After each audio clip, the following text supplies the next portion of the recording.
iPhone 13 on us for every customer. Current, new, everyone. To show the love.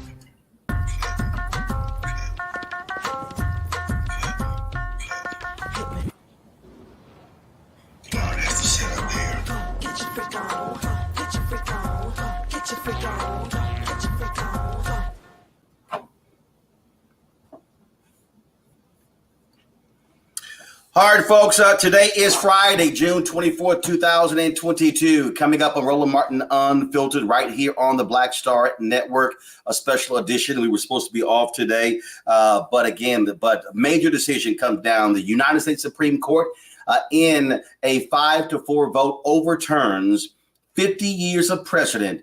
Roe v. Wade is no more. We will break this down with an expert panel of guests. Our panel is here as well. Already, Republican attorney generals are moving to affirm the Supreme Court's decision. So as of right now, abortion is illegal in 6 states in this country. Again, we'll break it all down. What does it mean for African Americans? And we'll talk about the politics of this. What happens moving forward? Justice Clarence Thomas says the court should be looking at same-sex marriage, same-sex relationships, and contraception, among other significant decisions. Folks, it is time to bring the funk on Roland Martin Unfiltered on the Black Star Network. Let's go. He's got it. Whatever the biz, he's on it. Whatever it is, he's got the scoop, the fact, the find. And when it breaks, he's right on time and it's rolling. Best believe he's knowing. Putting it down from sports to news to politics. With entertainment just for kicks, he's rolling. It's on go, y'all. It's Roland Martin, yeah. Rolling with Roland now. He's funk, he's fresh, he's real, the best, you know he's Roland Martin now.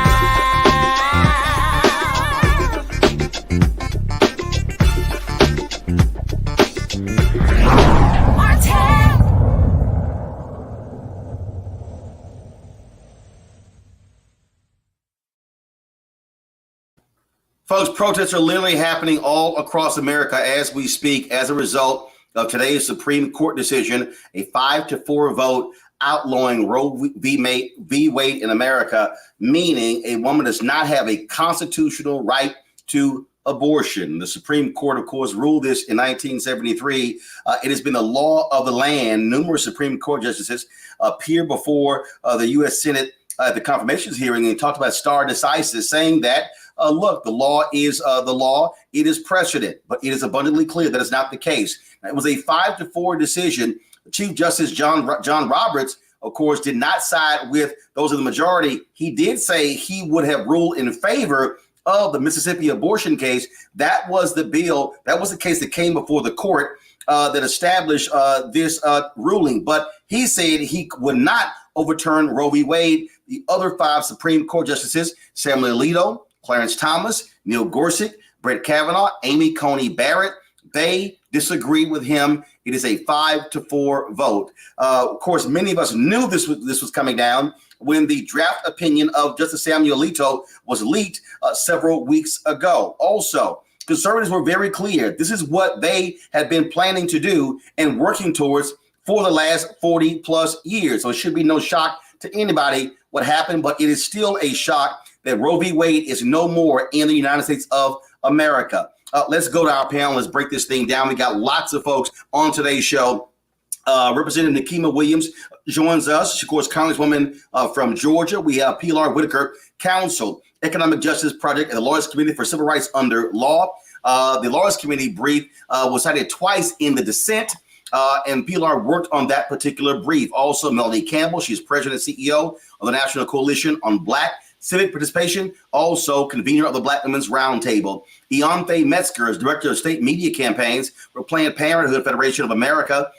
Kelly Bethea, communication strategist, joins us. Will be later joined by Tanya Washington Hicks, professor at Georgia State University College of Law, and also Renita Shannon, who's a state representative in Georgia. Plus, we have our panel, Shireen Mitchell, social media analyst, diversity strategist, Dr. Larry J. Walker, assistant professor, University of Central Florida, Michael Imhotep, host of the African History Network show, Reese Cobra, founder of Black Women Views. And so we're going to be covering this from all different angles. First and foremost, let me start with you, Congresswoman Williams. You have a lot of progressives were sitting here thinking that, hey, here's the deal.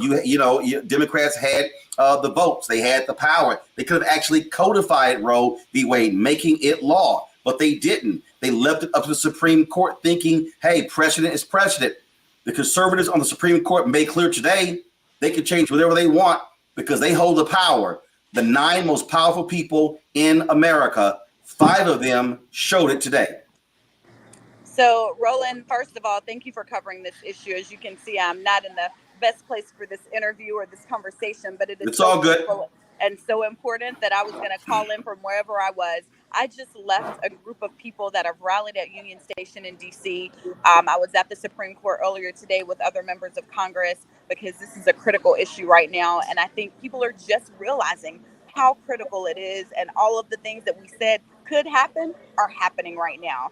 And so what we do know is that the House of Representatives has passed the Women's Health Protection Act, and it sits in the Senate. So there is a vehicle, there is policy that could codify Roe v. Wade this week if we had the political will of the United States Senate to get it done.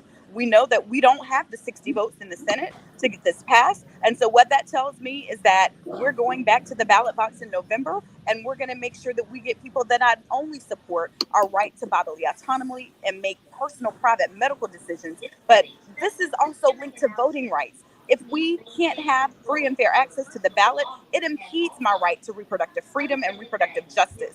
So this is all linked. And so I don't want anybody to think that this doesn't apply to them, because today they're coming for abortion rights. They already came for voting rights, but tomorrow they're coming for your rights too. So we're all in this together, Roland. It is interesting. I saw tweets and posts from Senator Susan Collins, Senator Joe Manchin saying that they were misled. I'm sorry. We all knew that these conservative justices were not going to support Roe v. Wade. And so I'm like, come on, y'all. Really? Seriously? They knew. And someone asked me a few weeks ago, like, what do I say about when these people applying to be justices to the Supreme Court sit in Senate Judiciary and they say things that, don't follow up with what I'm like, let's just call it what it is. They lied. They sat there in front of the Senate Judiciary Committee and they lied about where they were on Roe v. Wade. But advocates tried to tell them. People on the ground told the senators where people stood on Roe v. Wade, and they didn't want to listen to us. They wanted to live in this fantasy land that everybody is telling them the truth that comes before them on that Judiciary Committee. And now we see what we've gotten. But you know what? We have the opportunity. The last say does not lie with the Supreme Court. It doesn't lie with the United States Senate. It lies with the people on the ground, the voters on the ground. And so this morning I woke up, I was upset, I was pissed. But Roland, now I'm motivated. I'm motivated to keep organizing, to keep marching, and I'm motivated to make sure that we get people elected to office that are going to stand up for my rights. I know you got to catch a flight. I got to ask you this question here. I saw all these people outside of the Supreme Court. They were joined by members of Congress. And this is what I said. Let me be real clear. There were a lot of white people who were out there. There were a lot of white women. And I got to go ahead and say it. I said this. When black people were out in front of that Supreme Court, for the People Act, for the John Lewis Act, a lot of those white folks were not out there. And I kept saying, hey, where y'all at? George Floyd Justice Act. Black folks were protesting, getting arrested in the Senate. And I kept saying, hey, white women, hey, white progressives, where y'all at? And this is a perfect example. Black people, we don't leave the battlefield. We haven't left the battlefield. We can't afford to leave the battlefield. And I think now these white Democrats and white progressives are now realizing y'all can't go home and think everything is all well. Black folks been trying to tell y'all. That's why we use the hashtag, we tried to tell you. Roland, you are exactly right. We are all in this together, and we've been saying that all along. We stand on the front lines for everybody in the movement, and we get the intersectionality of our movement. It's time for everyone else to realize that all of our fights are interconnected. All right, Congresswoman Nikema Williams, I know you got to catch a flight. We surely appreciate you taking some time to join us right here on Roland Martin Unfiltered. Thank you, Roland. I'm going to bring in the other members of my panel here. Pilar, I want to start with you. You were, first of all, you participated in one of these briefs, writing it, and walk us through what this court decided today. What are the real life implications? I already said that you have attorney generals who I think the language is they certify, if you will, the Supreme Court's ruling, and already it's happened in Arkansas. I'm going to show a tweet a little bit later where you've got abortion clinics in West Virginia and other places. They've been canceling appointments. And so in several states right now, this ruling is in effect as we speak. I want to highlight that this ruling actually goes far beyond just the outlaw of abortion in these states. Justice Alito's opinion encouraged states to not just outlaw abortion, but to criminalize it. And we know that Black women and communities of color are already over-policed and over-surveilled in these conservative states and elsewhere throughout this United States. And the fact that this opinion has essentially directed the states to criminalize abortion, that means that we're going to see Black women and other women of color have their pregnancies under scrutiny. When women experience miscarriages, which is unfortunate, but a common occurrence during pregnancy, there might be increased suspicion for criminal penalties. And so I think that's the biggest concern for us as a racial justice organization, the Lawyers Committee, is this criminalization of abortion. And when we say criminal penalties, now as a result of this, there's a significant amount of power that now rests in the hands of district attorneys. And so walk us through what that potentially looks like. So right now, let's talk Texas, Louisiana, Mississippi, Arkansas, West Virginia. What could DAs do right now if a woman chooses to try to get an abortion, or if someone is trying to provide one? What actually could happen? Well, we know that Texas has permitted basically bounty hunting on people who assist or provide abortions. And so we know that there are definitely civil penalties at play here. And we also know that also occurring in Texas, a woman was arrested just a few short weeks ago under suspicion of having attained an abortion. So this is a very real threat. And what really matters here is that we go to the polls and we make our voices known, that we will not stand for our bodies to be criminalized and heavily surveilled in the way that this court is asking the states to do today.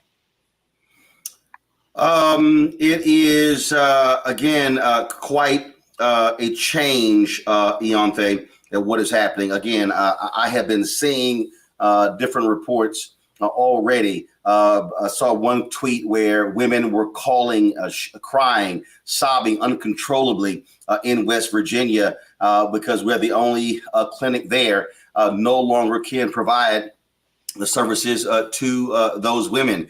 You even have some conservatives who are literally trying to pass laws in their states that would even make it illegal for women to go out of state. And so give our listeners and viewers an understanding of how far this goes. And not only that, this bill in Mississippi that the Supreme Court ruled on, this law, had no exception for rape or incest.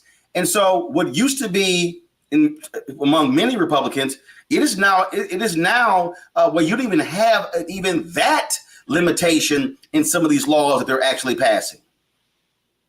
Yes. Yes. Sorry. Yes. You're absolutely right. This has been a really devastating day for women and anybody who supports reproductive freedom across the country. I mean, you mentioned West Virginia, but in some states like Wisconsin and South Dakota, they had stopped providing abortion before the decision because they didn't want people to be in a position where they were at a health center and then a decision came down and they were desperate and had to figure out what to do in that moment. So it's been really bad for several weeks. I mean, this was coming, but we know that across the country, 36 million people are going to be affected by this decision. People in the majority of the Midwest and southern states who already have the hardest time getting care. There's going to be Black people, Indigenous people, Latino people who have long always been discriminated against in the healthcare system. And now they're going to be desperate. They're going to have to be either carry a pregnancy to term that they cannot support, or seek healthcare outside the traditional medical system. And so it's a really, really devastating time. And I don't think that people fully understand what this means, because states that will still have abortion access cannot absorb the other states that will not. And it's going to be a really, really, this is a healthcare crisis, which is what we need to call it. And it's really devastating already. And it's been swift to see states already move to ban abortion within the first hours of this decision coming down. Melanie, it's been really interesting as I have looked at different folks commenting on this. And what we're seeing, there were a number of people. I saw Neil Cattell, who was Solicitor General under Obama, who wrote a column in the New York Times saying liberals should support Neil Gorsuch. And I tweeted, and he was retweeting all of these things today, lamenting this decision. And I sent him a tweet. I'm like, do you now, frankly, apologize for what you wrote? He even introduced Neil Gorsuch at his confirmation hearings. I remember Kathleen Parker writes in the Washington Post, hey, folks, calm down. There's not going to be any change, no difference if Trump wins over Hillary Clinton. Trump appointed 3 of these conservative Supreme Court justices. And so I think people are now realizing those of us, vote like you, vote like me, we tried to tell America. We tried to say, hey, we know what states' rights supporters look like. And now people are now realizing we were right. And they should have listened to Black people. Yeah, Roland, we were out there in the streets, trying to connect the dots for folks, trying to get, multiracial coalitions together, because at the end of the day, really, this started with what happened in 2016. A lot of folks I know, say they're grieving. I won't say I'm grieving. I'm mad as hell because we didn't have to be here today. Right. But the reality is, in 2016, when folks voted for Trump over Hillary Clinton, this was set in motion. This was set in motion. And so here we are in this situation that we find ourselves in.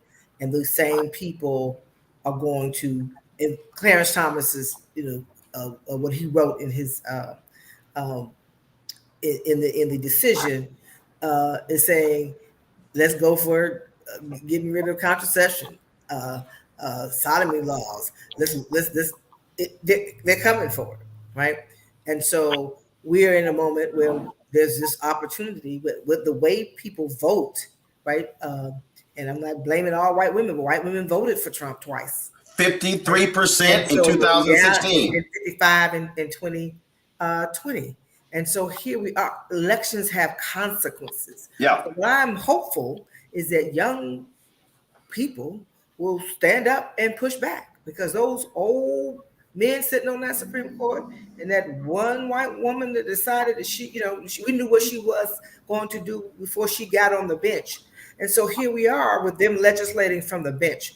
And there's an opportunity.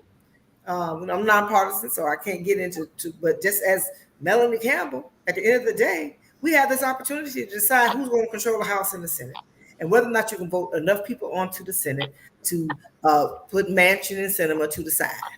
That's the bottom line. Or nothing is going to get done. And we're going to keep seeing these rollbacks, and they're going to come after affirmative action. They're going to come after anything that is about progressive movement and inclusion that addresses the reality that we live in a multiracial, multi-ethnic society, and that the browning of America is not going to change. And the fact of the matter is, white women are not going to go sit back and get chastity belts and go sit in their bedrooms and let their husbands or tell them what to do. But they have more resources to get on a plane and fly to another state. They have more resources to go to Canada or Mexico. Right. But our people don't. And the fact that this is also going to threaten lives of babies. You're going to make a 12-year-old have a baby if they're raped, with incest. This is where we are. But when they have a focus on where they're going, and it is about keeping white men in a certain level of power. Mm-hmm. And if you can control my body, you control me. And Pilar, this goes beyond even just, obviously this is a fundamental issue, but it goes beyond this. That writing of Justice Clarence Thomas, he is saying, hey, all y'all gay folks who married, we now can take that away from you. Contraception, we can now take that away. We are now talking about, with the conservatives having a 6-3 majority, they literally, we saw it with the gun decision, they are on an absolute states' rights focus that could upend any number of legal precedents. That's true. And I think that the major point of this opinion was Justice Alito encouraging people to get out to vote. saying that this is now a states' right issue and really placing the power in the hands of the elected officials. But what's actually odd about all that is that we know that this Supreme Court has spent the last several years gutting the Voting Rights Act, limiting the right to vote, especially for communities of color, allowing rampant voting suppression to occur in the states. And so it's actually gaslighting the American people to suggest, well, the remedy to this is to vote. And so right. These senators and these state legislators, they are coming for our rights. And we need to be prepared. And we do need to figure out, how are we going to get to these polls? How are we going to overcome these numerous barriers in order to have a modicum of a chance of stopping this from happening? And Pilar, remember, this same, well, obviously you know this, but for the audience, this same Supreme Court said, Justice John Roberts, hey, you know what, we can't do anything about gerrymandering. So part of the issue now is that where Black people are living, we're living in southern states. Republicans are controlling Florida. They're controlling Tennessee. They're controlling, Mississippi, Alabama. They're controlling Louisiana, Democratic governor, they control the legislature. Texas, Arkansas. We can go South Carolina. We can go on and on and on. And so they're controlling the state Supreme Court, legislatures, supermajorities, governors' mansions. And so at the end of the day, what he said, I'm sorry, can't apply because, look, we can't crack through that without the voting rights protection, without getting rid of political gerrymandering. That's right. But to that point, I am so happy that we do have the Justice Department on our side. We have Kristen Clark, who is the former president, director, and executive director of the Lawyers Committee there, and she's a staunch voting rights advocate.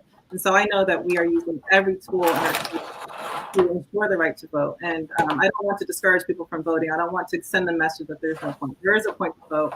We do have people in our corner, and I'm still hopeful.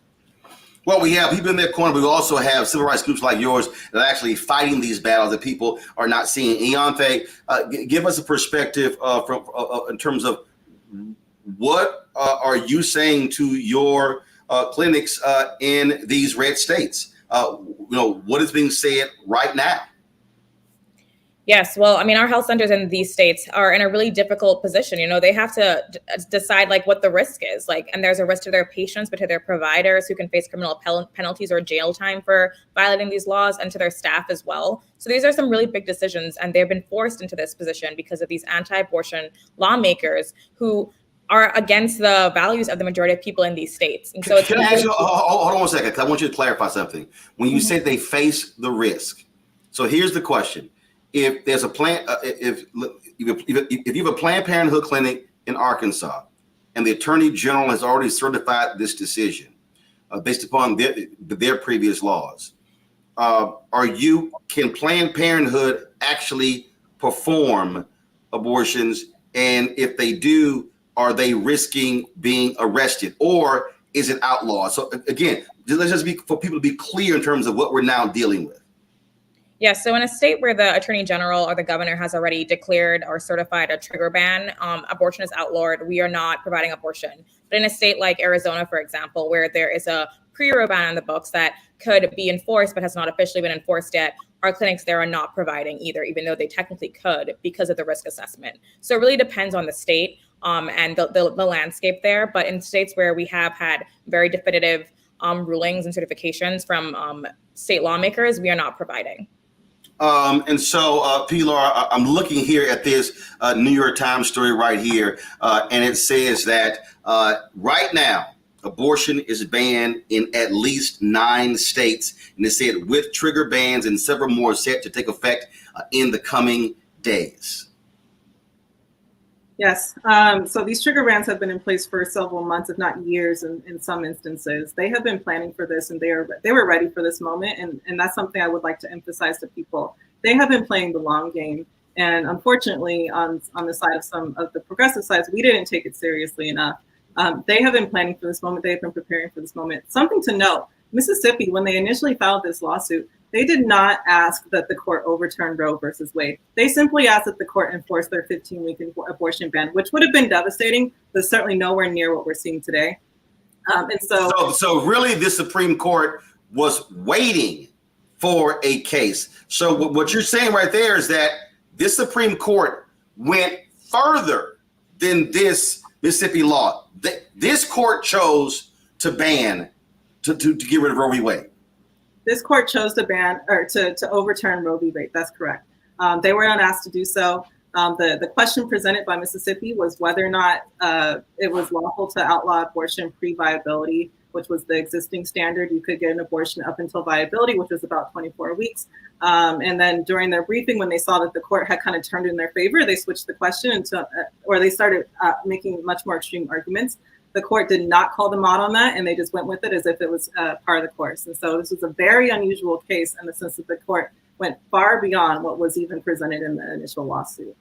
I want to bring in Kelly Bethea here because I want to ask her about this along with Melanie Campbell. So Kelly, and I'm looking at this tweet here from Ronald Brownstein, of course, who is a journalist with The Atlantic. He says this here: the growing sense among D activists is that the party's leaders aren't fully facing the challenge. The November-centric thinking and business as usual approach of the D party's septuagenarian and octogenarian leaders who have seemingly little to say about the crisis facing the party.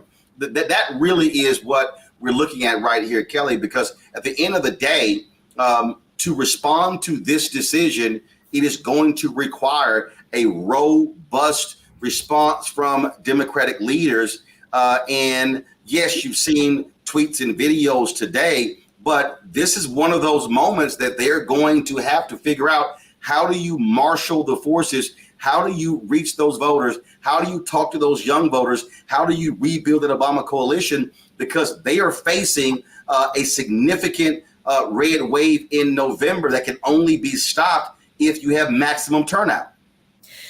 And that's my biggest fear with this, right? Because right now what we're seeing is kind of par for the course for the Democratic Party, at least the powers that be in the Democratic Party. When something massive happens, you basically throw a temper tantrum on the news and in your press releases and any type of exposure that you're going to get. And then when the noise dies down, so does your cause. And we cannot afford to do that right now, because the way that I read this case, it goes beyond just the right to abortion. This is about your right to privacy. This is about your right under substantive due process, which is basically the essence of the Constitution, the rights that aren't necessarily stated explicitly in the Constitution, but are still enforced by the Constitution by way of how the Constitution was written, by way of between the Bill of Rights and the amendments, right?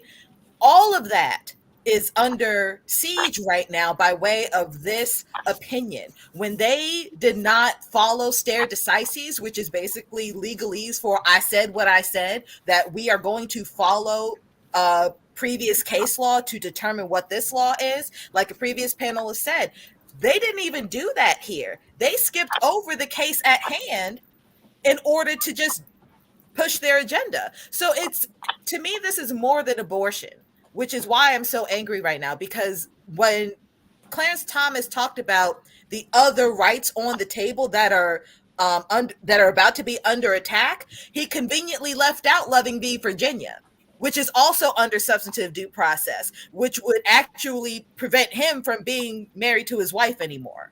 But the hypocrisy of it all and the asinine behavior of this court to take away rights that aren't necessarily explicitly in the Constitution, but are enforced by the Constitution, the Democrats really need to get on the ball and sending that message home, in that the Constitution is under attack right now, not just because of this decision, but of the decisions that are going to happen by way of the way that they decided this case today. Melanie, that particular point there in terms of what we are facing, first and foremost, people had an opportunity to brace themselves for this day when that draft by Samuel Alito was leaked several weeks ago. And so I saw this comment from Congressman Jim Clyburn, who's called today somewhat anticlimactic, but the reality is it is still shocking and stunning, overturning, again, nearly 50 years of Supreme Court precedent. At the end of the day, the only response, and let me be clear, there's only one response, and that is going to be voting. But what has to happen is You've got to have individuals who are messaging properly, who are speaking to the very issues, who are putting the resources on the ground to actually make that happen. And unfortunately, here we are almost at the end of June, going into July. And I'll be honest, Melody, I'm seeing a whole bunch of Democrat organizations, a whole bunch of Democratic politicians still not doing what's necessary to reach Black voters and young voters. And they're sort of playing by that same old playbook. Hey, let's stick around and wait for the second week of October, and then we'll engage them. That's going to be a problem come election day. Yes, Roland, and it's too quiet. And I think what happened today, hopefully, will wake people up. And the reality is that these folks don't care about the Constitution. They have those who are on the side of this are the same people who support Donald Trump, who are the same people who support voting rights being repressed. Because at the end of the day, they'd rather have a authoritarian state. And when you think about, if you get out of the Beltway and think about what's going on in Florida with DeSantis and some of the laws that he's been, so there's been a lot of Texas, right? So you can see where this is going. And there are folks who believe that they'd rather have minority rule. A few people rule over the majority of us. So yes, there is a new majority in this country by population and by diversity, but there is still those who have set up a power dynamic that would put all of us in a situation that we would be under almost like an apartheid state. And so that part of it means that if we don't do all that we can, and those who say that they understand don't put the resources in yesterday, not tomorrow, yesterday, then the results of the 2022 election are going to be catastrophic beyond anything that we can repair in any period of time in a short. It will change what this nation really is with all of its flaws. The core that we were taught was, oh, it's about the Constitution, the rule of law, and all of these things, until you started seeing the diversity that the census numbers showed. And so I have a level of cynicism about where our progressive community is really ready to fully fight. I would hope this will wake up people who should have already been woke when voting rights was repealed. And when we weren't able to get George Floyd, and you had 2 years ago, we now are facing another summer of organizing and activism. We got to get in the streets. It costs money for that to happen. I've talked to too many organizations that don't have the resources to do what they need to do. If you don't have a turnout at the minimum of what happened in 2018, then it's cancel Christmas. That's where we are. And young people drove the vote along with Black women and others, showed up in 2018. They saw the danger, but they didn't really get the credit, right? And then Black women voted at 54%, I think it was, and Black men close to 50%. We're carrying it, right? But there were there's no resources out there right now. Pilar, just a question for you, and for people who are, again, who might think, well, okay, this is just a couple of decisions. This decision, the Miranda decision, the gun decision. In September, I'm dropping my book, White Fear, how the browning of America is making white folks lose their minds. People need to understand what we're facing right now. What we're talking about even goes beyond this case here. Because conservatives now hold a 6-3 majority on the Supreme Court, even if Chief Justice John Roberts chooses to go another way, they can run the table. They can literally, and what we're seeing is not just the Supreme Court. Now we're talking about if Republicans get control of the House and the Senate, what happens there? The only block, if you will, is Biden with veto power. But then we're talking about the state legislatures. Now we're seeing what is happening on the county commissioner level, the city council level, the school board level. And I have been saying since 2009 that, look, I said to John Avalon, I said, we're living in the beginning of white minority resistance. And now you're talking about, by holding this power, by having these young white conservative Supreme Court justices, their goal is to rule for the next 50 years. And so people need to be understanding they've been playing the long game. I think a lot of Democrats and progressives have not been playing the long game. That's true. I mean, I think we should assume that everything is on the table at this point. Everything. Don't assume that your same access to your schools will be the same in the next decade or so. We're already seeing the unraveling at the school level, like you just mentioned. They are very concerned that white students and Black students are waking up to injustices, and they're fighting very hard to ensure that this 50-year plan that they have, that there's someone to carry the torch. Obviously, it's not going to end with the current the current ruling class. These people are looking to raise the next generation, and that's how we know that this is the long game. They're playing chess. I think the progressives are playing checkers. It's very apparent, even in the messaging, even as far as how easily they grasp situations and how they flip the messaging before you even had a chance to read about it. So this is a very serious thing. Assume everything is on the table. They are not playing any games. They are trying to take us backwards, which I think is evident in Justice Alito's opinion, where he heavily relies on the opinions and thoughts of white men in the 1700s and the 1800s. I think that gives us a strong clue of what they're trying to do here.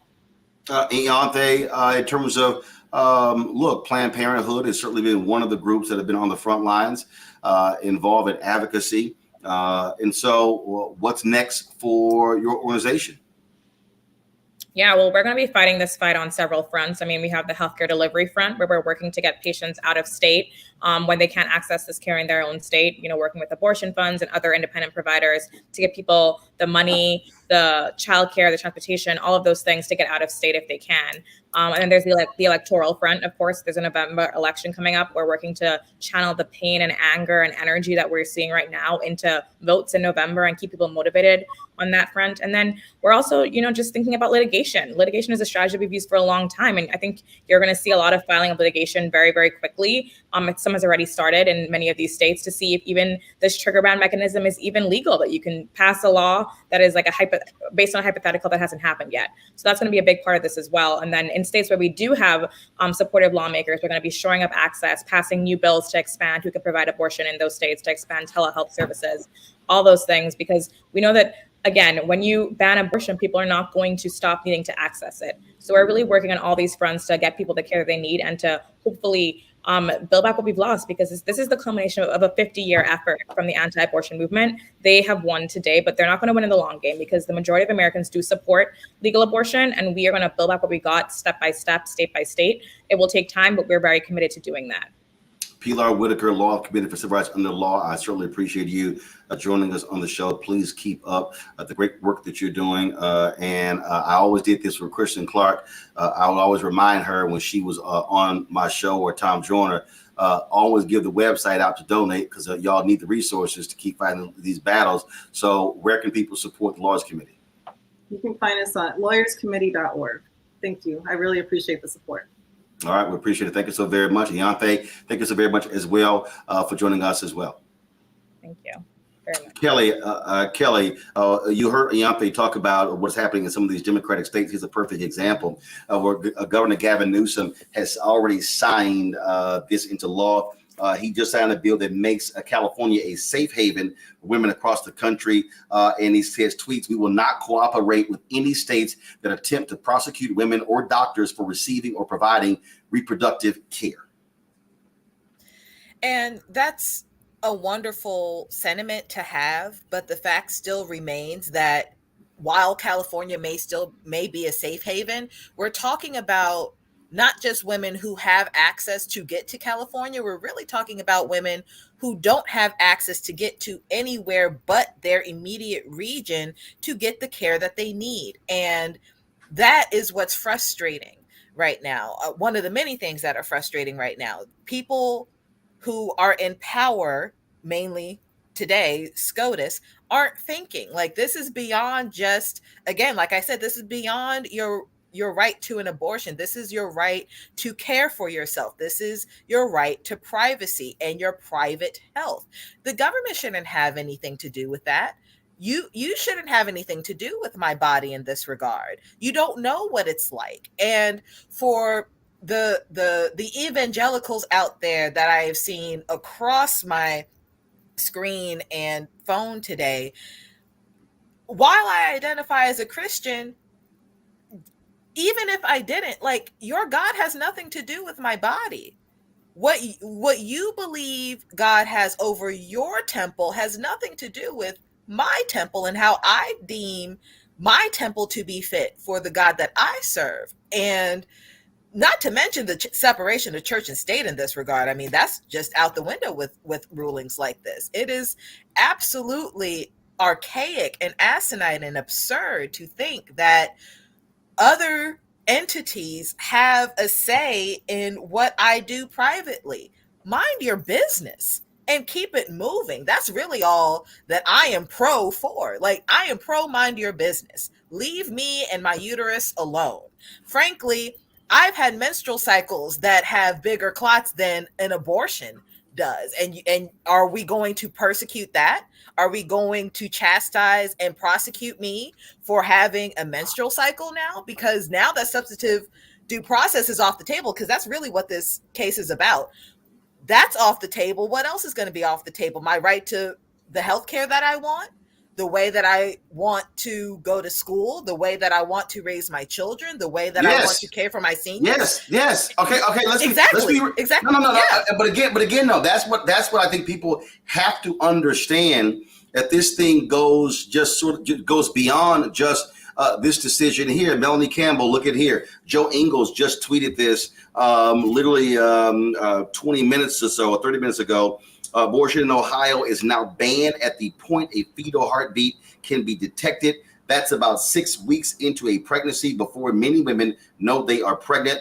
A federal court just lifted the stay put on the law passed in 2019 when Roe was still in effect. And so now, of course, that's one of the places where they have a U.S. Senate race there, where Congressman Tim Ryan is facing, of course, a Trump lover, J.D. Vance. That's a state that Donald Trump beat Hillary Clinton by 450,000 votes in 2016. He beat Joe Biden there in 2020. It's going to be happening. But again, what people have to understand, Melanie, they have to be prepared.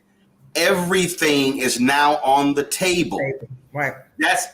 It was different when you had Justice Anthony Kennedy, who was a conservative, but sometimes he ruled with the liberal justices, and so for that court, he was deemed a moderate. He really wasn't, but but he somewhat was. No. This case, you've got five hardcore conservatives, and you got a conservative Chief Justice John Roberts who's trying to temper that. But the bottom line is they have control. The Supreme Court, conservatives, Republicans, right now have absolute control of the highest court in the land, and whatever they now decide is law in America, unless Congress changes the laws, and that's going to require political leaders to get some guts. It's going to require Democrats to get rid of the filibuster. Because understand this, Melanie, and I got no problem saying it. If Republicans win the White House in 2024 and they control the House and the Senate, you can bet the first bill that they're going to vote on, and they will get rid of the filibuster, is a national ban on abortion. Oh, yes. This is where we are. It's within 2 years. And what happens in November of 2022 sets the table, right?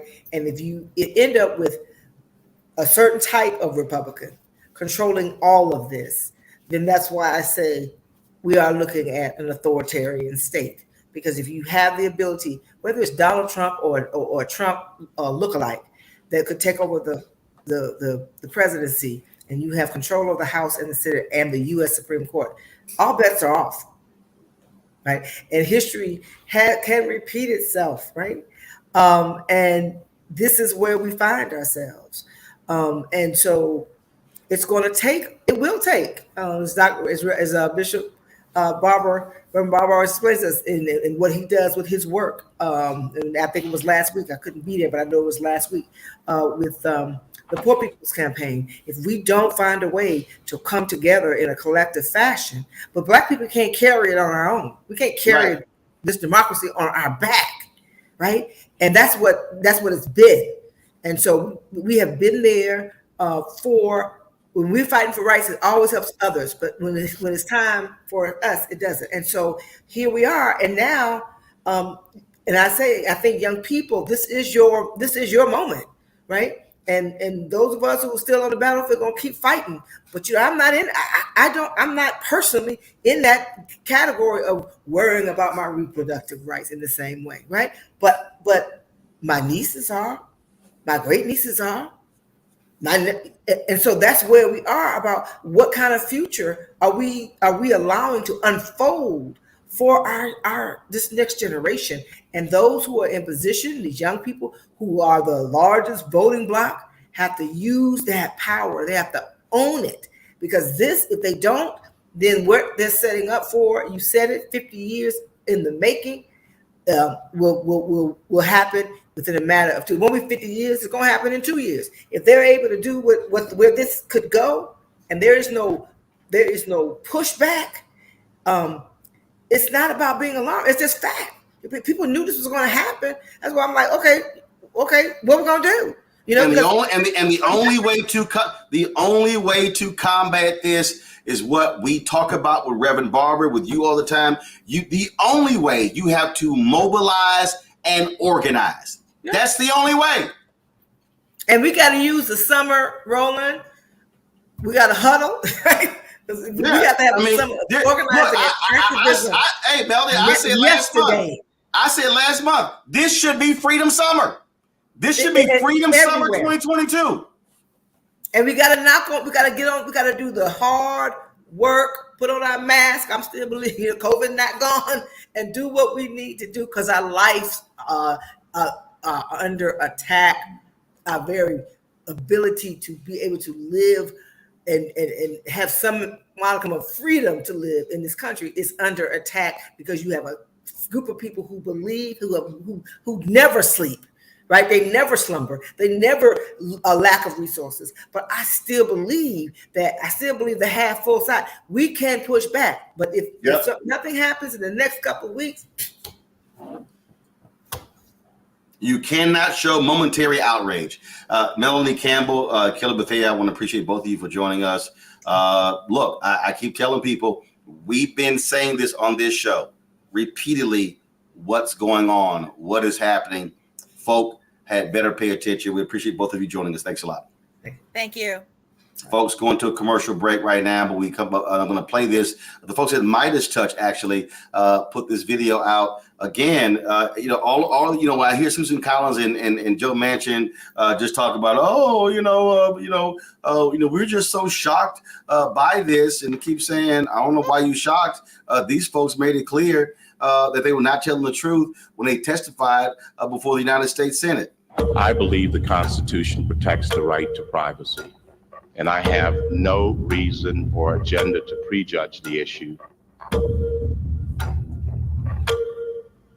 Roe versus Wade is an important precedent of the Supreme Court. It was decided in 1973. It has been challenged on a number of occasions, and the Supreme Court has reaffirmed the decision. When a decision is challenged and it is reaffirmed, that strengthens its value. Roe versus Wade, decided in 1973, is a precedent of the United States Supreme Court. It has been reaffirmed, so a good judge will consider it as precedent of the United States Supreme Court, worthy as treatment of precedent like any other. As a judge, it is an important precedent of the Supreme Court. By it, I mean Roe v. Wade and Planned Parenthood versus Casey. Been reaffirmed many times. Casey is precedent on precedent. I do not believe that Brett Kavanaugh will overturn. Precedents are overturned all the time. They aren't overturned all the time. He views precedent not just as a legal doctrine, but as rooted in our Constitution. Neil Gorsuch, for whom you voted, don't you think he's probably going to vote to overturn Roe versus Wade if given the chance? I actually don't. Roe is not a super precedent because calls for its overruling have never ceased, but that doesn't mean that Roe should be overruled.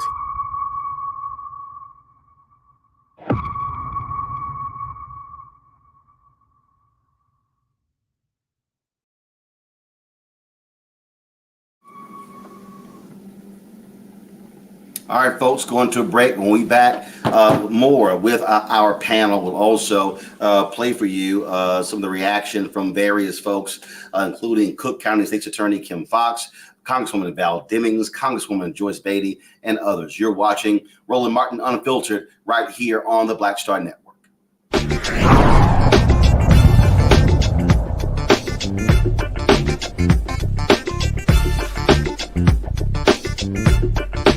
Pull up a chair, take your seat. The Black Tape with me, Dr. Greg Carr, here on the Black Star Network. Every week, we'll take a deeper dive into the world we're living in. Join the conversation only on the Black Star Network. Love our new Alexa. It's a Buick. Yeah, Alexa. Buick. Alexa. It's a Buick. It's an Alexa. It's a Buick. It's an Alexa. Coach, that's a Buick. That's an Alexa. The Buick Enclave with available Alexa built in. Verizon just gave us all a brand new iPhone 13. We've been customers for years. We got iPhone 13s too. Switched 2 minutes ago, literally right before this. iPhone 13 on us on any unlimited plan for every customer, with plans starting at just $35. All on the network more people rely on. We're all impacted by the culture, whether we know it or not. From politics to music and entertainment, it's a huge part of our lives, and we're going to talk about it every day right here on The Culture with me, Faraji Muhammad, only on the Black Star Network.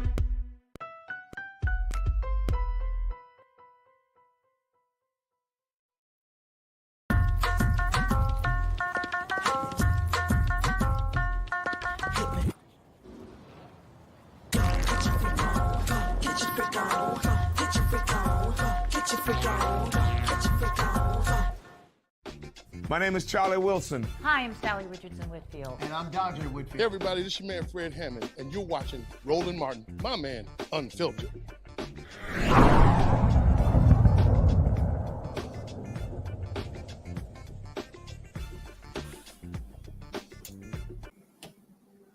All right, folks, after the Supreme Court decision came down this morning, President Joe Biden offered these remarks. Today is it's not hyperbole to suggest a very solemn moment. Today, the Supreme Court of the United States expressly took away a constitutional right from the American people that it had already recognized. They didn't limit it, they simply took it away. That's never been done to a right so important to so many Americans. But they did it. It's a sad day for the court and for the country. 50 years ago, Roe v. Wade was decided and has been the law of the land since then. This landmark case protected a woman's right to choose, her right to make intensely personal decisions with her doctor, free from the interference of politics.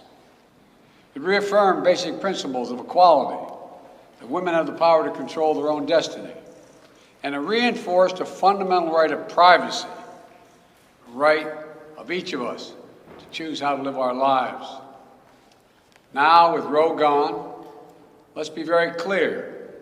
The health and life of women in this nation are now at risk. As chairman and ranking member of the Senate Judiciary Committee, as vice president and now as president of the United States, I've studied this case carefully. I've overseen more Supreme Court confirmations than anyone today, where this case was always discussed. I believe Roe v. Wade was the correct decision as a matter of constitutional law and application of the fundamental right to privacy and liberty in matters of family and personal autonomy. It was a decision on a complex matter, but through a careful balance between a woman's right to choose earlier in her pregnancy and the state's ability to regulate later in her pregnancy.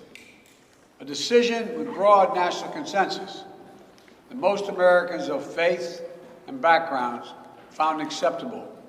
that have been the law of the land for most of the lifetime of Americans today.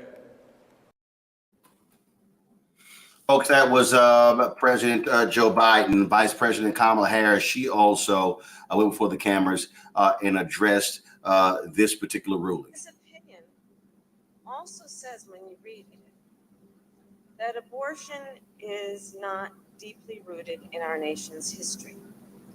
They offer that in the opinion as a foundation for the decision they rendered today. In holding that it is not deeply rooted in our history, today's decision on that theory then calls into question other rights that we thought were settled, such as the right to use birth control, the right to same-sex marriage, the right to interracial marriage. The great aspiration of our nation has been to expand freedom. But the expansion of freedom clearly is not inevitable. It is not something that just happens. Not unless we defend our most fundamental principles. Not unless we elect leaders who stand up for those principles. The strength of our nation has always been that we move forward. Today, I invite all people to stand together in defense of one of the most fundamental ideals and principles that for generations, for centuries, I believe we had held dear, which is that fundamental principle about the importance of liberty.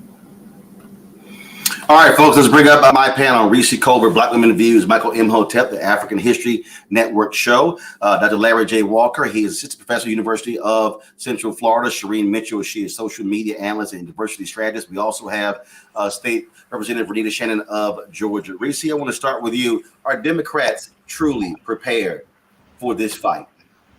No.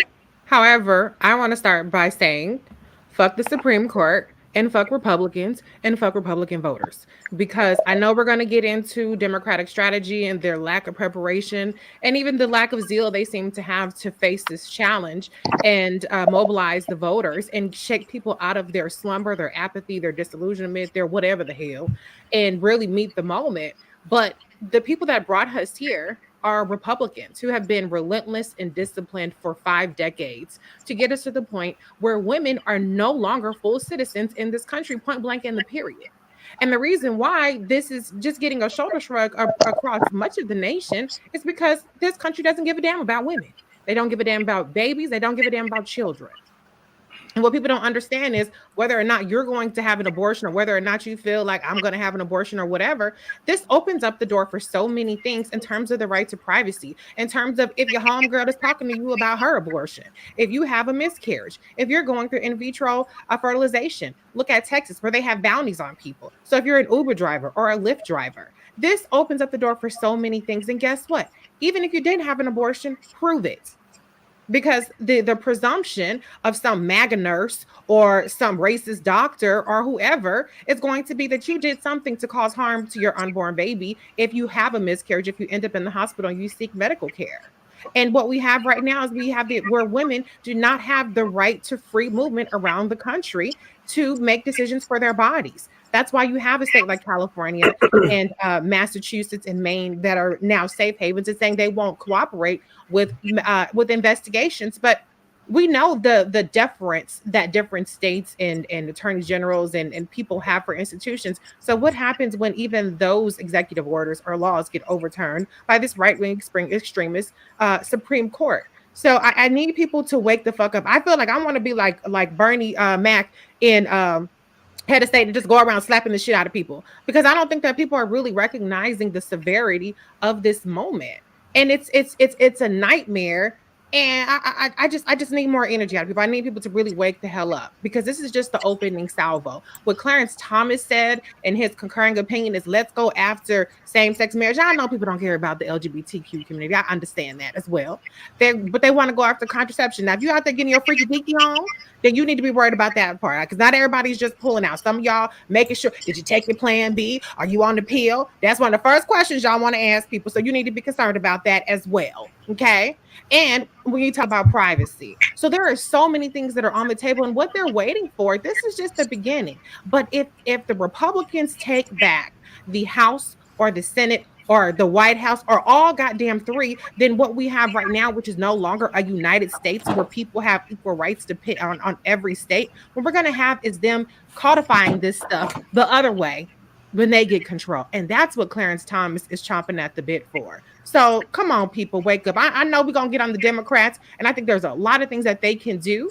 But right now, I just want to really emphasize that there is one party that's winning battle after battle, and there are people that are sitting home on their ass waiting for somebody to give them a red carpet invitation to the polls, when this should be enough. Uvalde should have been enough. Buffalo should have been enough. Them obstructing voting rights should have been enough. This shit should be enough. Right. And the next 5 to 10 things they're going to do should be enough. Wake up, people, and get your ass out and vote. Even if you don't like the Democrats, even if the Democrats ain't shit, even if the Democrats is weak punk asses that just let Republicans do what the fuck ever, guess what? We still need the Republicans to hell up out of office. Representative Shannon, Michael Imhotep, Shireen, and Larry, and Michael, I want you to go over you, them, Representative Shannon. Look, Eric Erickson sent this out. It's not like the conservative movement has been hiding its intentions. We've spent 40 years being open and transparent about moving the court right, and people seem freaked out we actually did it. And all that means is you got to work at the state level now. Michael, they've been clear. Yes. They made it clear we want all of the power, and when we get it, this is what we're going to do. Mm-hmm. And not only have they been clear, Roland, Donald Trump was very clear in 2016 when he ran. And this is what I warned my listeners on the African History Network show, 9:10 a.m. WFDF here in Detroit, day after day. This is what I warned them about. Donald Trump said he would only nominate Supreme Court justices who would overturn Roe versus Wade. He said it. And not only that, if we look at Trump, who I loathe and abhor, okay, but everything that Donald Trump did, either legally or illegally, pretty much he told you he was going to do it before he did it. So, we have to learn from this. And this is one of the differences between Republicans and Democrats. And I'm neither Democrat nor Republican, but I sure as hell ain't stupid. In 2016, many Republicans who voted for Donald Trump, Trump was not their first, second, third, fourth, or fifth choice. But I watched numerous focus groups and interviews with people who ended up voting for Trump. They said this is about the courts. They said this is about the Supreme Courts. This is about the federal courts. And they said this is about Roe versus Wade. Over and over again, this was the message in 2016. For a lot of people who voted for Democrats or voted for Hillary Clinton or did not vote for Hillary Clinton, even more so, they were like, I don't like that beat. And this was problematic. I told people this is not about a person. This is about the trajectory of this country for the next 25 or 30 years. And it's only in probably 2020 election that more people who vote Democrats started realizing, oh, you know what? We got to focus on the Supreme Court. Oh, you know what? We got to focus on the federal bench. After Donald Trump ran a Boston and got 226 federal judges elected, and it's a lifetime appointment, and these are many judges who were on a list that was submitted to him from the Federalist Society and the Heritage Foundation. So we got to learn from this and understand long-range planning and also understand history as well. So, brother, this right here should be a wake-up call for everybody. Representative Shannon, the thing that, again, anybody who's watched this show since we launched on September 4th, 2018, if they watch my News One Now daily morning show, if they watch Washington Watch, we launched in September of 2009. We have been walking this thing through, trying to get people to understand and connecting the dots. And what you saw in 2016, you saw people who were looking for the perfect candidate, pissed off because Bernie lost to Hillary Clinton. So damn Hillary Clinton. Matter of fact, I was looking at some tweets of some folks who were complaining today, but then others were pulling up their tweets from 2016 saying how happy they were not voting for Hillary Clinton. Today's decision, the Miranda decision, the gun decision are perfect examples of what happens when you're sitting around hoping for the perfect candidate to come along, and then, as Reese might say, you fuck around and find out. Yeah, but this is not about waiting for the perfect candidate to come along, because, I am somebody who's never underestimated Republicans, ever.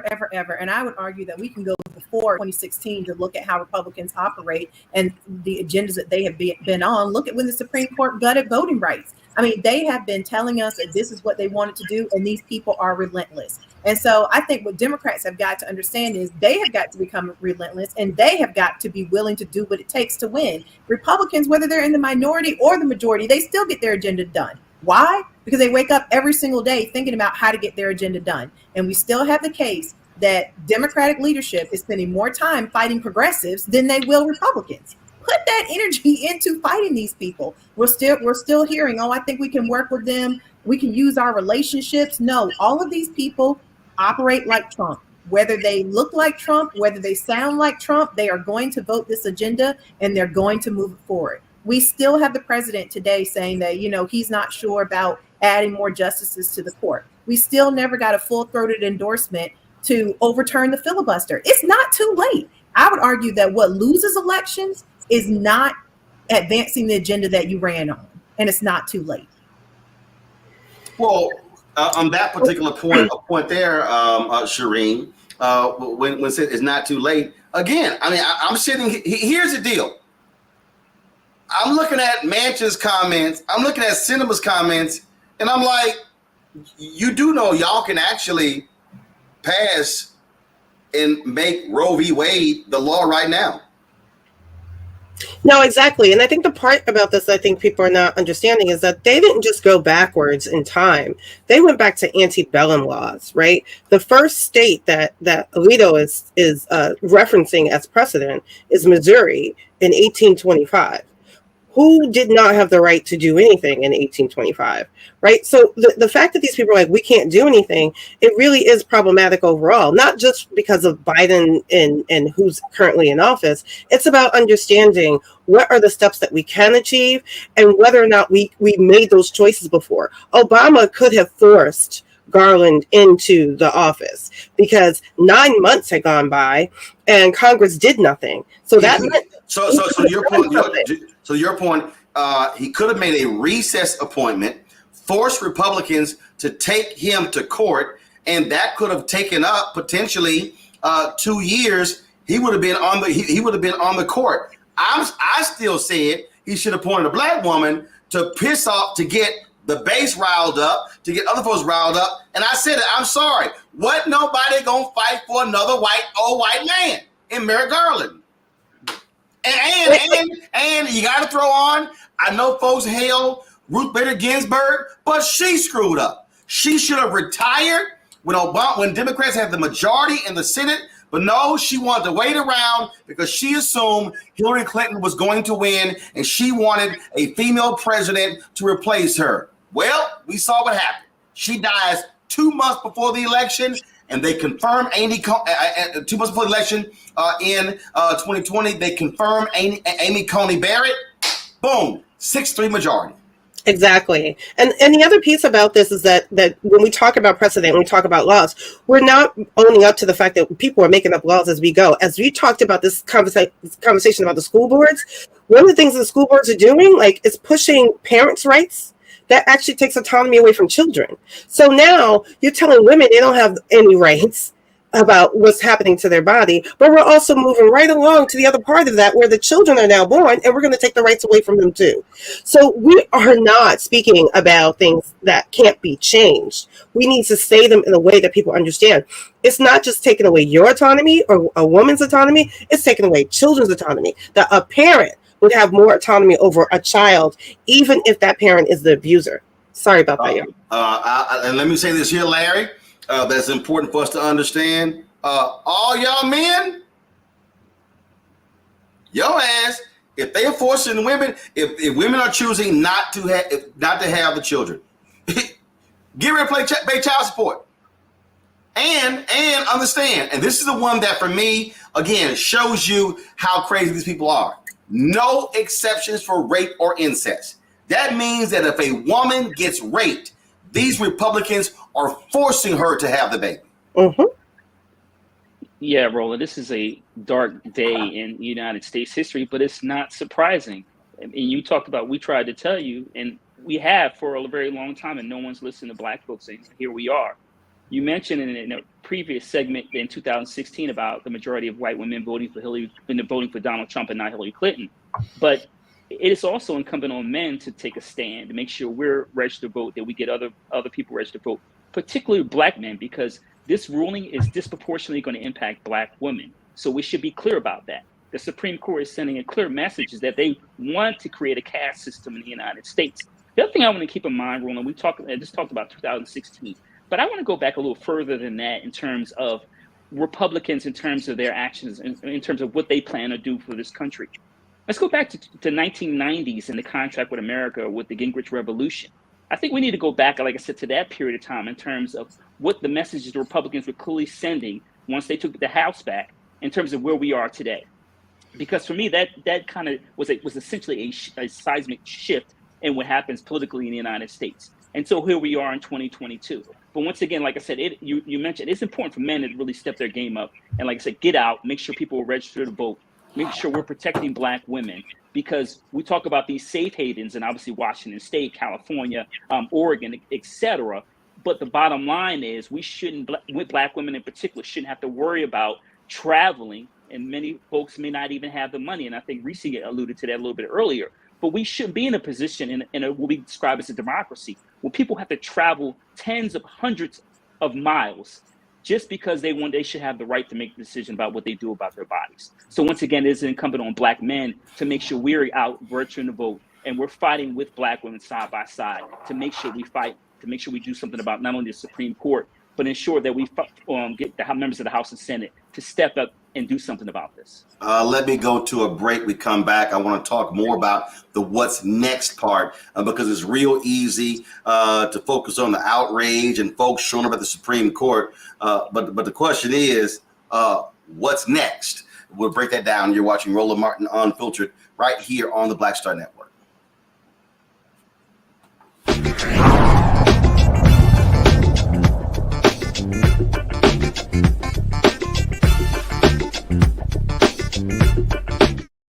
Love our new Alexa. It's a Buick. Yeah, Alexa. Buick. Alexa. It's a Buick. It's an Alexa. It's a Buick. It's an Alexa. Coach, that's a Buick. That's an Alexa. The Buick Enclave with available Alexa built-in. Verizon just gave us all a brand new iPhone 13. We've been customers for years. I thought new phones were for new customers. We got iPhone 13s too, switched to Verizon 2 minutes ago. Ours were busted, and we still got a shiny new one. Check it out. So wait, everybody gets the same great deal. I think that's the point. iPhone 13 on us for every customer. Current, new, everyone. On any unlimited plan, starting at just $35. All on the network more people rely on. Don't you think it's time to get wealthy? I'm Deborah Owens, America's Wealth Coach, and my new show on the Black Star Network focuses on the things your financial advisor or bank isn't telling you. So watch Get Wealthy on the Black Star Network.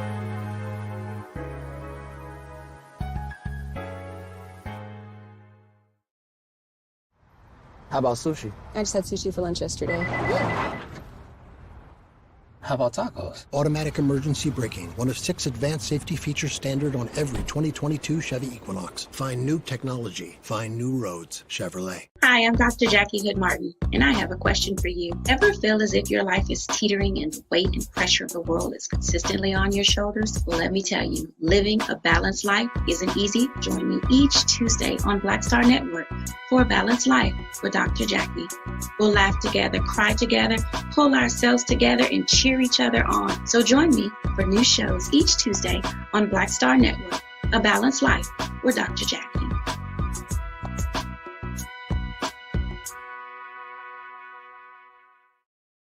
What's up, y'all? I'm Will Packer. Hello, I'm Bishop T.D. Jakes. What up, Lana Well, and you are watching Roland Martin Unfiltered.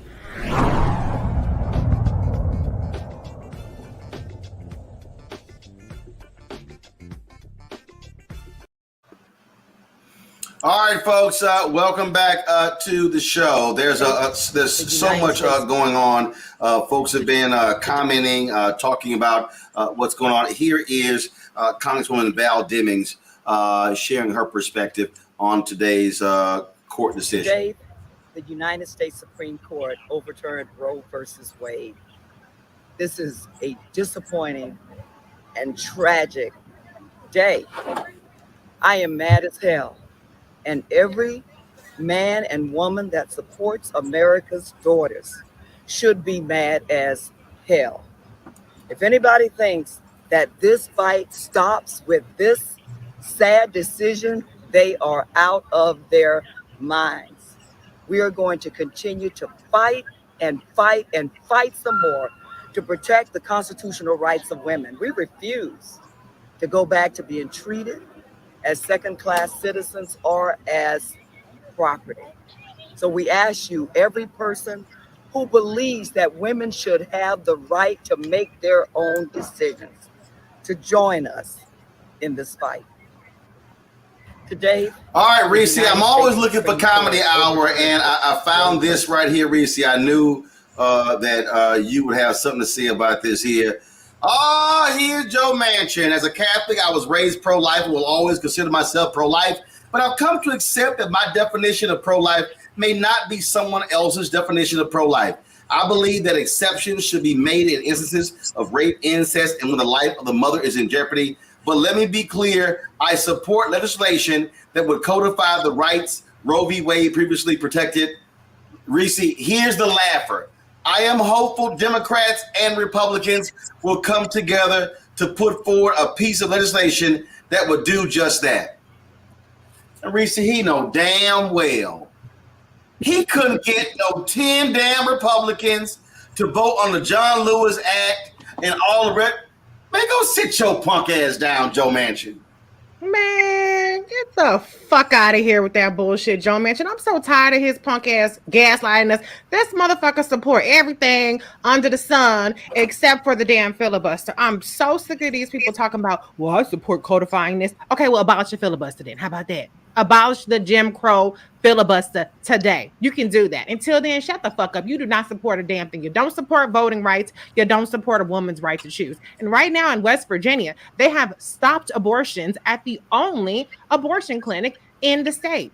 So his constituents are some of the most impacted constituents. So it's time to put your money where your mouth is or shut the hell up, because we don't want to hear it anymore. And I'm really sick of all these Democrats that sit up there and they sit on their hands. But then the media regurgitates what they say as though, well, they do support it. No, you don't. No, you don't. Same for cinema. And I have to say, I am disappointed that there haven't been more calls for abolishing the filibuster. I'm not surprised. But what else is it going to take? My God, what else is it going to take? So Joe Manchin, step the fuck aside. Cinema, step the fuck aside. And look, if you're not going to call for the filibuster to be abolished, at least let the American people know. Get us 2 or 3 more seats in the Senate. I know people don't want to hear that shit. I don't even want to hear it. I'm sick of saying it because it's really actually getting disheartening to have to constantly tell people to vote for motherfuckers who ain't really, stepping up to the plate the way they need to be. But it's that or what we're facing times 10. At this point, I'm not even interested in platitudes about democracy, platitudes about institutions and rights and yada. It's about survival right now. It's about humanity. That's what's at stake here, not some notion of the United States or some notion of democracy. It's about being a citizen and a human being with autonomy in this country, point blank, period. Joe Manchin, go to hell. Representative Shannon and I were just sitting here looking at some tweets of different people, and I came across that of Kristen Cinema. Let me give me a second. One of my iPads just died, so let me put in the other one because again, I was sitting here laughing. As Reese was talking, when she mentioned Cinema, I looked this up, and then of course I just had to laugh when I read it because these folk got jokes.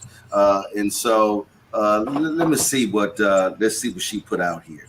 Where did I show you these tweets? So let's see here. Here we go.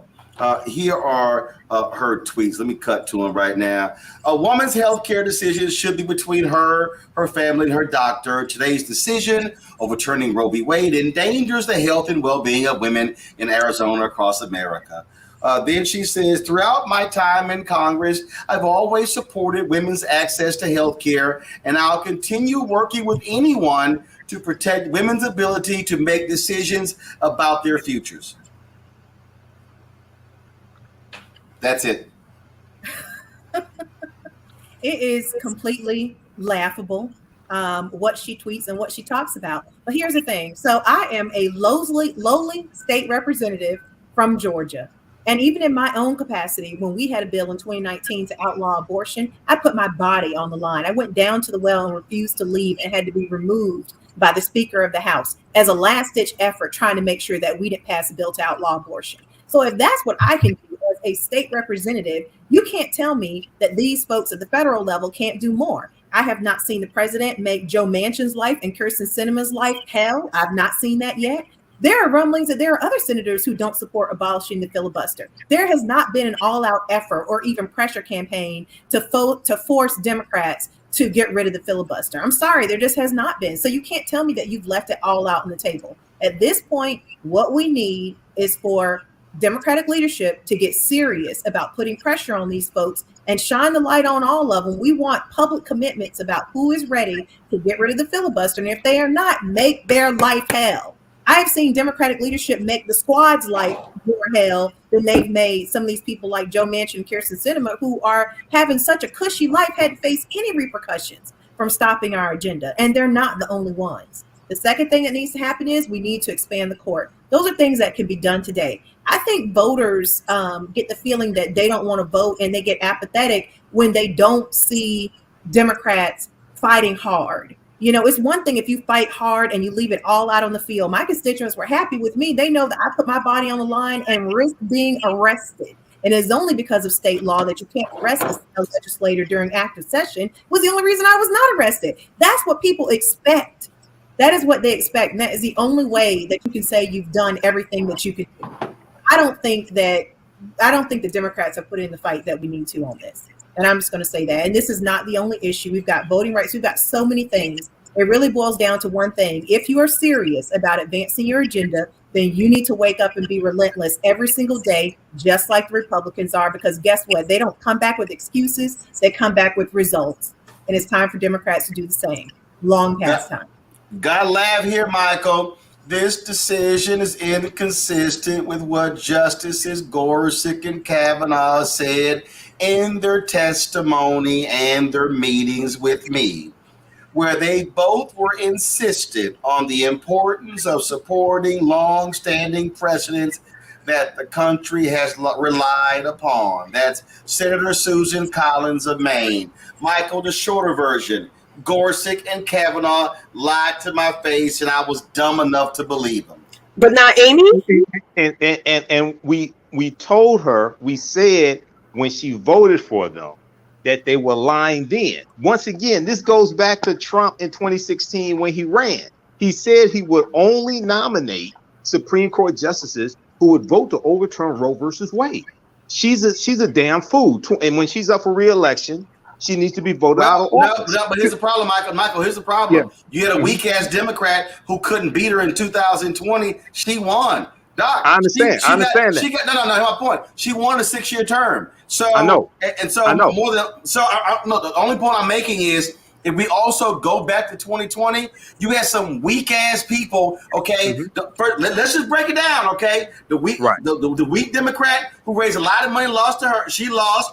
The white woman in Iowa who lost to Joni Ernst. What's that dumbass in North Carolina who decided to have an affair during the campaign? Dumbass. Okay, and then he lost all that money they gave to Amy McGrath just to get her ass kicked by McConnell. Charles Booker could have put up a better fight. She raised like 30-40 million. So again, all of those perfect white candidates didn't do a damn thing last time.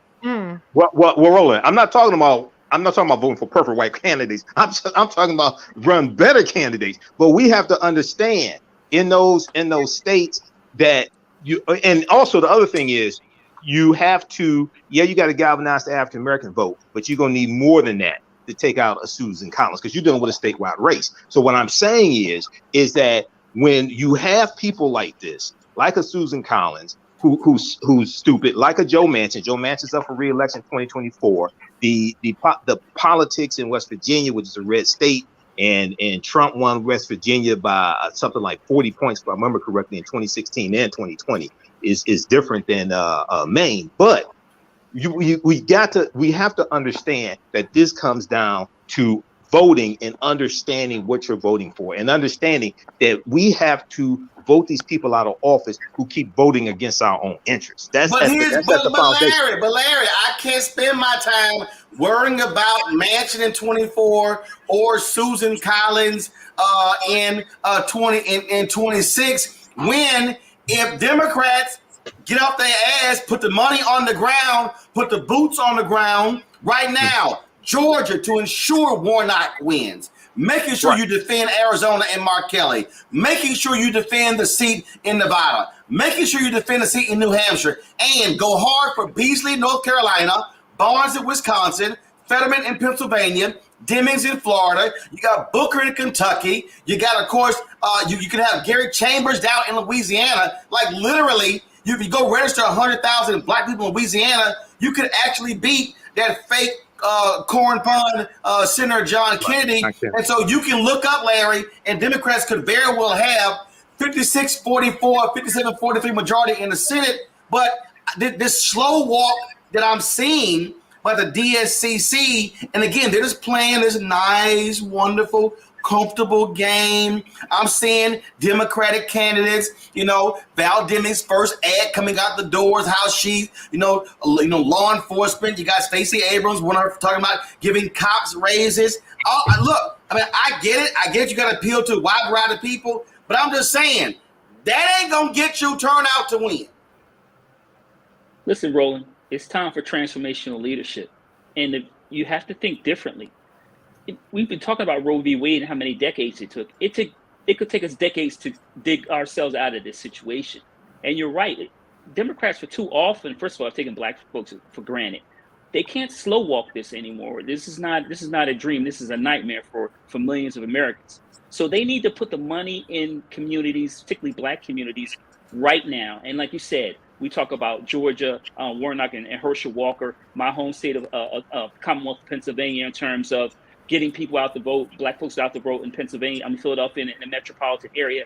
But the DNC's got to put the money where we need it. And like I said, black folks are going to be worried about not only in terms of Roe v. Wade, but also in terms of issues relating to student debt, right? So there are a lot of issues in terms of the Democratic Party has to get it together, make sure their messaging is together, and when they go speak to members of the black community, give them reason to come out and vote in November. Because if they don't roll it, we're going to find ourselves in a much more dire situation than we are now. And I know for a lot of Americans, it seems bleak, right? But it can get a lot worse. And we won't be talking about 2022. It'll be more like 1822. Sure. If we don't get it together, galvanize the vote, and get folks out, and make sure people their voting rights are not being infringed on. Hey, Shireen, again, here's what I'm looking at. You might have anywhere from 300 to 400,000 black people in Louisiana next week for Essence Festival. We'll be there on Monday. I'm just saying, if you the Dems, your ass should say to your candidates, we rolling them through there. And again, you ain't got to get invited. Put on your own event. If you Tim Ryan, you should be all over the Cincinnati Music Festival that's happening in 3 weeks. I've already asked him, you doing something there? What up? See, again, I don't know what these folks are doing, but you are in a fight. Biden kept saying 2020, this is a battle for the soul of America. No, player, these folks want to rule us for 50, 100 years. And if you allow them to lock in power, you can't get out of that. And I'm telling you, I'm just sitting here going, man, what y'all gonna do? No, honestly, at the end of the day, these 2 months, May and June were the top, months for primaries. They should have been out in droves in so many other different ways as well. At the end of the day, their inactions is speaking louder than their actions, and I think that that's really important, and that's what voters are paying attention to. But I also want to point out that Susan Collins' statement does not include Amy. So did Amy lie to her, and she knew? Like, let's interrogate that. But also, I want to also make sure that we don't miss the fact that people like Manchin are Dixiecrats, and we still have Dixiecrats in this Democratic Party, and we need to address that part too. We need to hold everyone's feet to the fire, but we also need to make sure that, like, we're in the middle of primaries right now. We just had Virginia's on Tuesday in this area. I'm not seeing Democrats making any of these statements any louder than any other time before. It's like business as usual, while the most horrific things are happening from SCOTUS. Representative Shannon, again, okay, so you're elected official. Are you seeing the sense of urgency? I'm not. I'm telling you right now, and let me be clear. I can roll through the number of candidates we've had difficulties trying to get on the show. I can tell you for a fact at the DSCCC won't even respond to my advertising people. They've emailed twice. I've emailed. No response. So I'm telling you right now, as somebody who hit the ground for Ossoff and Warnock, I damn near moved to Georgia for 5 weeks during the runoff. I do not see a sense of urgency from the Democratic Party. So to your point about invitations that have been sent out that aren't returned, we still have the problem that within Democratic leadership, there's still a lot of being allergic to Black. Black voters are the majority of this party. So the party should be supporting Black candidates because Black candidates will talk about Black issues a lot of the times. And so, we still have the problem that Democrats are more worried about what Republicans will think of them. Are they being respectable in the way that they fight? Can I tell you, when I refused to leave the well, the only people who were mad at me after that were Democrats. I got nothing but complaints from colleagues saying you broke the rules. Meanwhile, Republicans were coming up to me saying, I don't agree with you, but I wish we had a fight on our side. Oh my God, Representative Shannon, you broke the rules.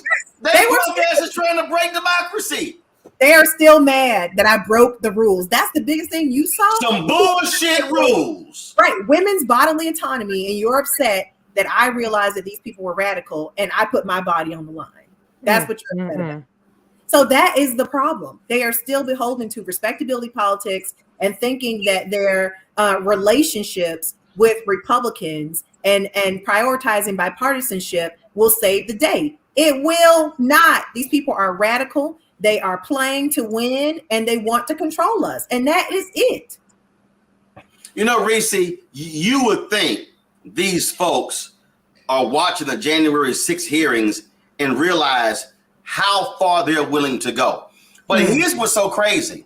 Earlier today, I came across this thread that somebody broke down where John Eastman, Trump's, the guy behind it, he literally was making the same argument to the GOP in 2000.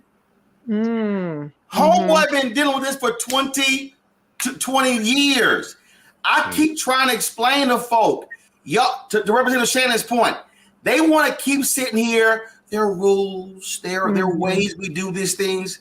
Your opposition does not care about rules. They care about power. That's it. Period. Fuck the rules. Fuck the rules. When you're in power, you get to make the rules. That's what the Supreme Court is saying, right? We got the power. We got the votes, the rules, or whatever the fuck we say the rules are. We don't give a damn about precedent. We don't give a damn about what we lied and told y'all. Oh, we're going to respect precedent. Oh, the Supreme Court, it's important. They said, oh, kiss my ass. Now we got the power. You can't do shit, bitches. That's why we're going to sit up here and we're going to rip it all up. So what the Democrats should do, and again, let me start by saying Republicans ain't shit. We understand that. But as far as the Democrats, you got the power. What you gonna do with it? Chuck Schumer. I don't know how Chuck Schumer gets a free pass. To me, he's the weakest majority leader I can recall seeing. Okay, at least Harry Reid said, you know what, we're gonna get rid of the damn filibuster. No. Harry Reid was gangster. No, yeah, Harry Reid was gangster. He said, okay, how about this? We're going to change the rules on your ass. And that's what Chuck Schumer's going to need to be doing. Y'all got some files on somebody. If y'all can send a damn FBI agent down and fuck with Andrew Gillum, the Tallahassee mayor, and have a conversation with him about a damn play in Hamilton or be on these little yachts, you can't tell me these white men are not sitting up here congregating, plotting on some shit, doing some foul stuff. Pull out the files on them. Play dirty. That's what we want to see from you. And I know I'm saying that, and I know I'm delusional even saying that, because that ain't the kind of folks that we dealing with. But damn it, if you want to save any semblance of what we have going on, somebody got to bring out the big guns. I don't know who it is. I don't know how, but somebody got to do it, because we're not seeing the needle move anywhere. We're not seeing Stacey Abrams move up in the polling in Georgia. We're not seeing anybody make any room on DeSantis. We're not seeing even Bates. Oh, he's moved up, but he's still 5 points behind Abbott and damn Texas. Okay, so as long as the needle's not moving, as long as gas prices are high as shit, as long as eggs, bacon, beef, chicken, shit, Chipotle, McDonald's is high as shit, somebody got to do something, okay, to get people out of their seats. It should be automatic. This should shake your conscience, but it ain't happening. So what you gonna do? Because I done got 18 different goddamn fundraising emails today from the Democrats. I need a plan. What's gonna happen with the damn filibuster? How many votes do we need in the Senate? What kind of lawsuits are y'all filing? The Supreme Court is not a legitimate institution that they're gonna be against damn humanity and citizenship of women in this country. So fuck them. That's what I need to hear from the Democratic Party. Now, can you chip in $5? Can you chip in $10? No, tell me what the hell you're gonna do right now, because I'm sick of it. Well, I'll be honest with you. I'm gonna go to a break here, but if I get one more damn, hey, Roland, this is Nancy Pelosi, and I'm like, oh, is she accepting my invitation to come on the show? Hello. Oh no, it's another fundraising appeal. Right. I'm like, that's all I keep getting. I'm gonna go to a break. We come back. We're gonna keep talking about the what's next. And y'all, and look, I know we're gonna get blocked. So Keenan, go ahead and get ready to remove these videos after I play them. I know they're gonna block us saying we use somebody else's content. But there are 3 sound bites from my man Papa Pope on Scandal I put on social media that I personally think applies to this whole conversation we've been having. I'm gonna play those next. I can't wait to get the reaction from our panel. You're watching Roland Martin Unfiltered on the Black Star Network. Download the app. Every available platform, of course, Apple phone, Android phone, Apple TV, Android TV, Roku, Amazon Fire TV, Samsung TV, also Xbox One. Also, if y'all want to support the show, I really appreciate your support. Your dollars make it possible for us to do what we do, travel around the country. Checks and money orders go to P.O. Box 57196, Washington, D.C. 20037-0196. Cash App is $RM Unfiltered. PayPal is R Martin Unfiltered. Venmo is RM Unfiltered. Zelle is Roland at RolandSMartin.com. Roland at RolandMartinUnfiltered.com. We'll be right back.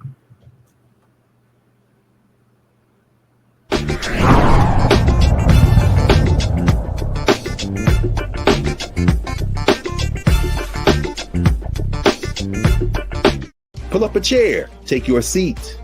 The Black Tape with me, Dr. Greg Carr, here on the Black Star Network. Every week, we'll take a deeper dive into the world we're living in. Join the conversation only on the Black Star Network. Love our new Alexa. It's a Buick. Yeah, Alexa. Buick. Alexa. It's a Buick. It's an Alexa. It's a Buick.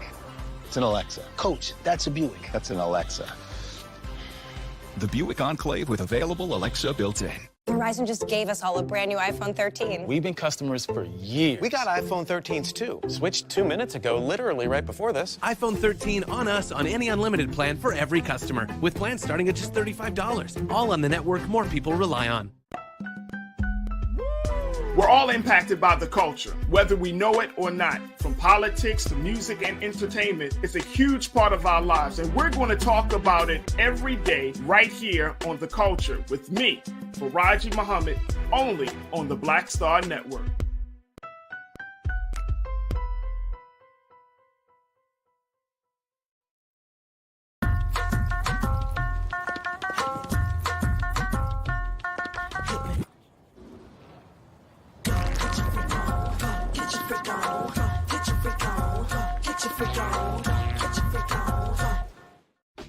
My name is Charlie Wilson. Hi, I'm Sally Richardson Whitfield. And I'm Dante Whitfield. Hey everybody, this is your man Fred Hammond, and you're watching Roland Martin, my man, Unfiltered.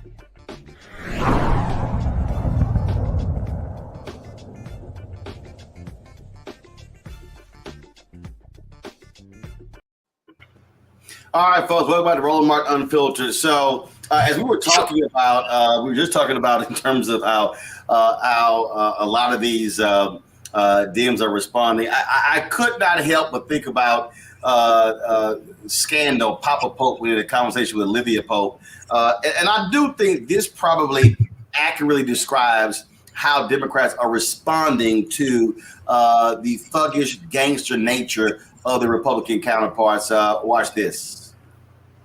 No, you have no idea what happened. You have no idea what is currently happening. You're skipping around in a field full of bombs and mistaking them for daisies. I mean, again, for me, Michael, that's it. You think bombs are dropping and y'all think y'all in a field of daisies. Well, yeah, once again, Roland, this is long-range planning. This goes back to the Paul Wayrick and the Heritage Foundation. This goes back to this fight for 50 years.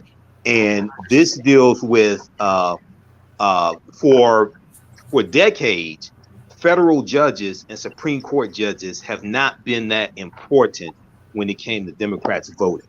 They would vote for president, but for Republicans, they had a better understanding of why you needed the Supreme Court, control of the Supreme Court, and why you needed the federal bench. Okay, and we saw that really culminate in 2016, but even before then, when you go to the 2014 midterm elections and Republicans taking back control of the Senate, Mitch McConnell, Senate Majority Leader, this set up the ability to be able to block 103 federal bench nominations by President Obama. Okay, and then they blocked Merrick Garland as well. So, you know, we have to, one of the first things that we need to do is really read the U.S. Constitution and also understand the importance of the three branches of the federal government, not just the one, the executive branch, the three branches of the federal government, because the judicial branch, the courts, they interpret law from the legislative branch. So they can strike down the law from the legislative branch. So we have to really play this at the grandmaster chess level and understand the importance of the three branches. So, you know, this needs to be a wake-up call for us. And lastly, Roland, for African Americans, we have to have an internal political infrastructure that politically educates our people and galvanizes our people, regardless of what a political party does. We have to have something internal. That's why I keep saying we need return to freedom schools. Representative Shannon, Ellie Mistel has often talked about that. Look, what President Biden should do is say, in those red states, we're going to provide reproductive services for women on federal property. And so he said, look, be aggressive with it. Again, I was thinking about this notion of power, how you use it. I was thinking about how Donald Trump didn't give a damn about rules and procedures in terms of how these folks operated with power. Papa Pope spoke to this issue too.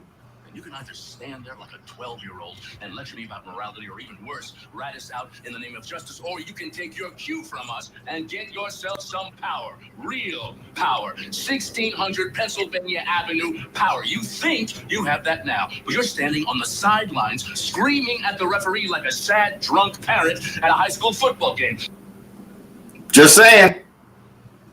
Yeah, but you know what? The other point that we need to realize is that it's not just that Republicans have understood the power of judges for so long. They do this with everything. They understand the power of having power. Because in the end, they don't care what happens to us. They are going after school board seats and treating them like congressional seats. No, you have no idea. To school board seats because they are launching this war about parents' rights. And so with them, it's just kind of like a moving target. They figure out what they want to do, and then they go after what seat, what power will allow them to do it. So, I mean, that's really just the way the Democrats have got to start thinking. And most importantly, the public has got to elect people who are about it. Stop electing these people who lead with, well, I'm going to figure out a bipartisan way to reach across the aisle. You can't hold hands with somebody who's trying to oppress you. You cannot. No, you can't. Trying to oppress you, trying to kill you. No, you can't hold hands with nobody who's trying to chop your damn arm off. Exactly.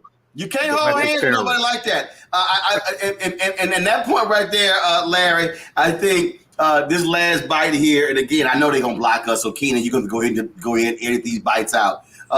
But this is for all the black people who also want to play this go along to get along game. Because in the end, they don't care what happens to us.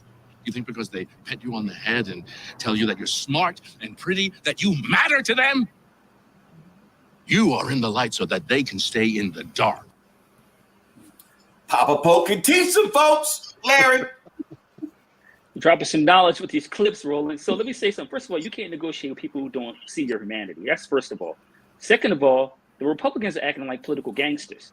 They go up to the Democrats, tapping their pockets for change, taking the keys from the car and driving away. So the question is, what are we going to do about it? So if you want to change what's happening in this country, you got to be willing to take the power, but you got to be willing to fight it.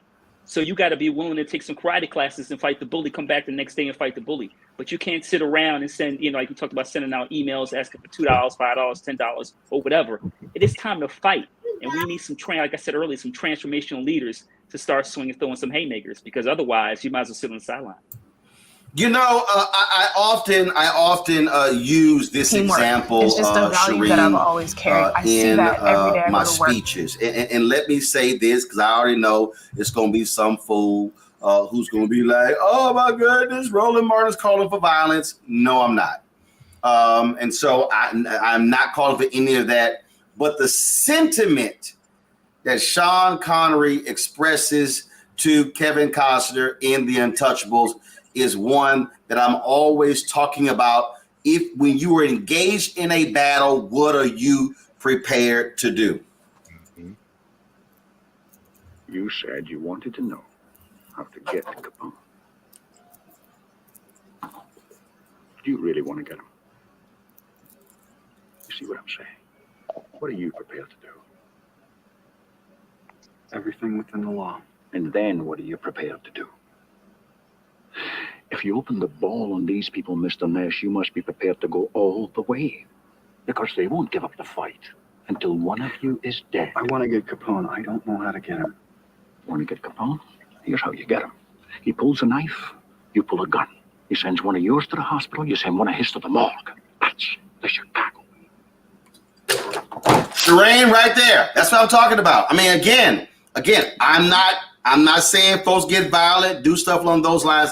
What I'm talking about is, are folks prepared? What are you prepared to do battle? What are you prepared to do to win? What are you prepared to do to organize, to mobilize, to register people to vote, to drive them to the polls? That's what it boils down to. What are you prepared to do? I ain't say tweet.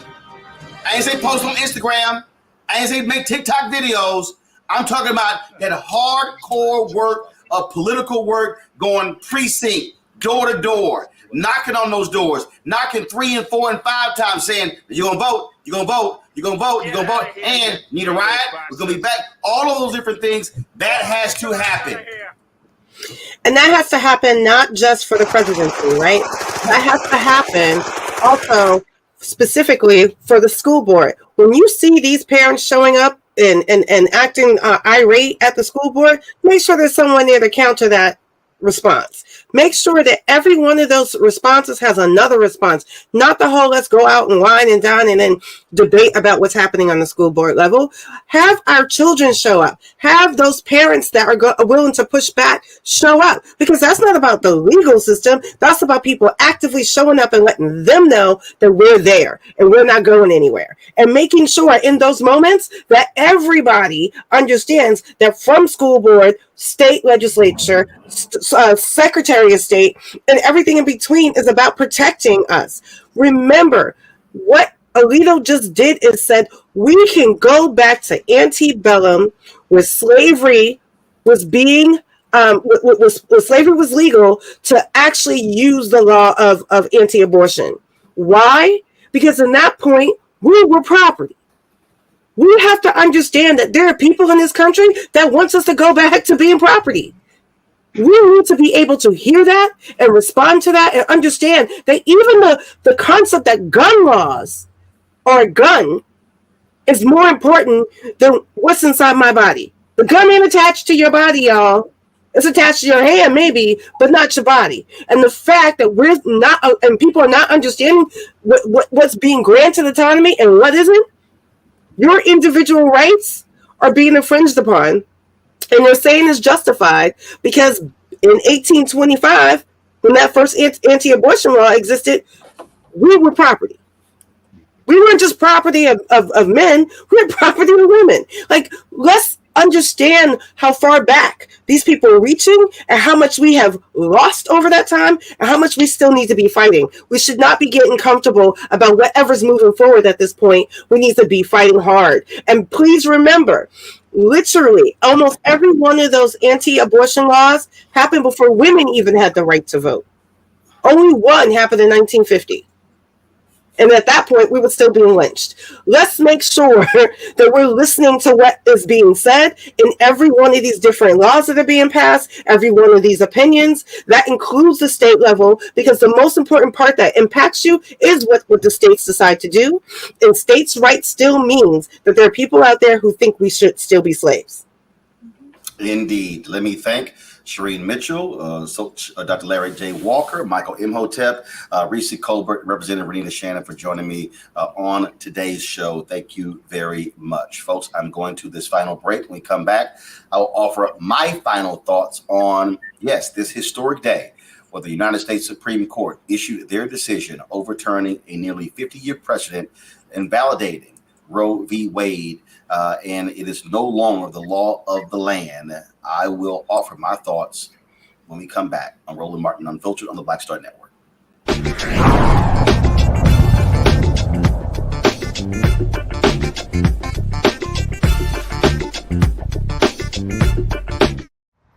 How about sushi? I just had sushi for lunch yesterday.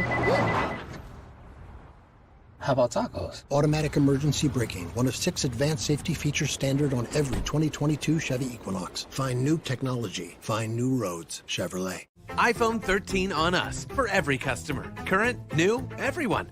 To show the love. Of course, I looked up to Spike Lee. Of course, who didn't? I mean, he's a genius. But then also, I was this kid from Brooklyn, right? That felt like, you know, give me my damn respect. I made this, this creative art, right, that people are responding to. And it would have been great if we had the opportunity to sit one-on-one. Hold on one second. Okay. Spike. What's up, baby? So I'm in LA right now. I got a one-on-one series with my network, Black Star Network. And I'm interviewing Maddie Rich. I appreciate that, bro. That's a big moment, man. That was like, man, that was good. Got me all choked up. That's good. Well, I'm all about connecting. Appreciate that.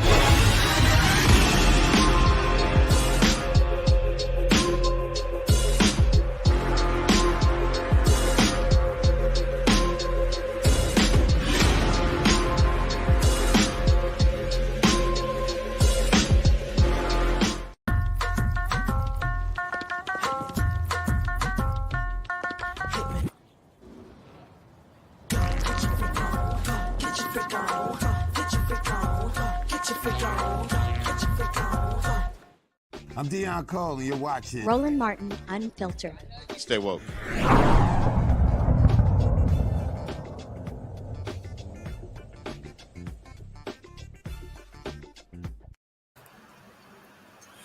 All right, folks, welcome back to Roland Martin Unfiltered. Earlier today, Eric Erickson issued this tweet here. Eric is a white evangelical conservative out of Georgia, used to be redstate.com. We, of course, were counterparts on CNN. He posted this. He said, and now the real work of the pro-life movement can begin. My response was, y'all are not pro-life, Eric Erickson. Your movement is anti-abortion. The GOP doesn't give a shit about the high death rates Black women face during pregnancy. As I told Ben Watson for his doc, y'all don't care about infant mortality rates or unarmed Black folks shot by cops. I meant every single word of that. And my man Ben actually responded to that. And Ben Watson is a former NFL player. He is pro-life. He did a documentary on this issue. He actually interviewed me for that documentary. And I just want to play y'all a clip from that. So it's very interesting how narrowly defined the abortion debate becomes, because I keep saying, well, is it actually about that baby in the womb, or is it really about life? And I think too often they want to limit it to just that 9-month period, or that period in the first trimester when most abortions take place, as opposed to, but let's deal with the life of the mother and what is her life like. And see, now it forces people to have different conversations, because now you have to have different outlook, different priorities.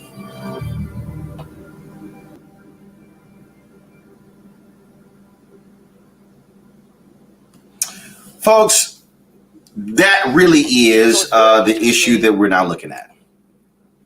The conservatives, Republicans, they say that they are pro-life, but they're not. When you see marches and protests in America dealing with the murder of unarmed black men, you do not see Republicans and conservatives joining liberals and Democrats condemning these things. You don't see it. Or you might see some words of remorse, but you don't see it. You don't see them speaking out when a black man is released from prison. Dante Sharp serving more than 20 years, I think it was 27 years he was in prison for a crime he didn't commit. Is that pro-life? Why is it that we haven't heard these same Republicans, conservatives weighing in and giving us their thoughts and perspectives on black women having difficulty having children, looking at these birth rates, looking at the issues they're facing? But y'all are pro-life. Well, the Affordable Care Act was passed, and billions of dollars were provided to states to expand Medicaid. Republican lawmakers rejected that money. And we saw rural hospitals, the same rural areas that Mitch McConnell says they now rule.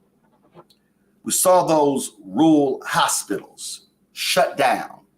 The first person in North Carolina to die was a white woman in rural North Carolina who had an emergency. The hospital shut down, and they had to take her to a hospital that was some 40 or 60 miles away. It was Reverend Barber who told me that it was a white man in North Carolina who came up to him at a parade. And he walked up to him, and he had a Confederate flag draped around his neck. And he had tears in his eyes, and he says, I got to thank you, Dr. Barber, for fighting for our hospitals. Is that pro-life? Had a black pastor in Omaha, Nebraska tell me that some white evangelicals came to him years ago and wanted him to stand with them against abortion. And he said, I'm willing to stand with you because I am against abortion. He said, but I need y'all to come with me to take down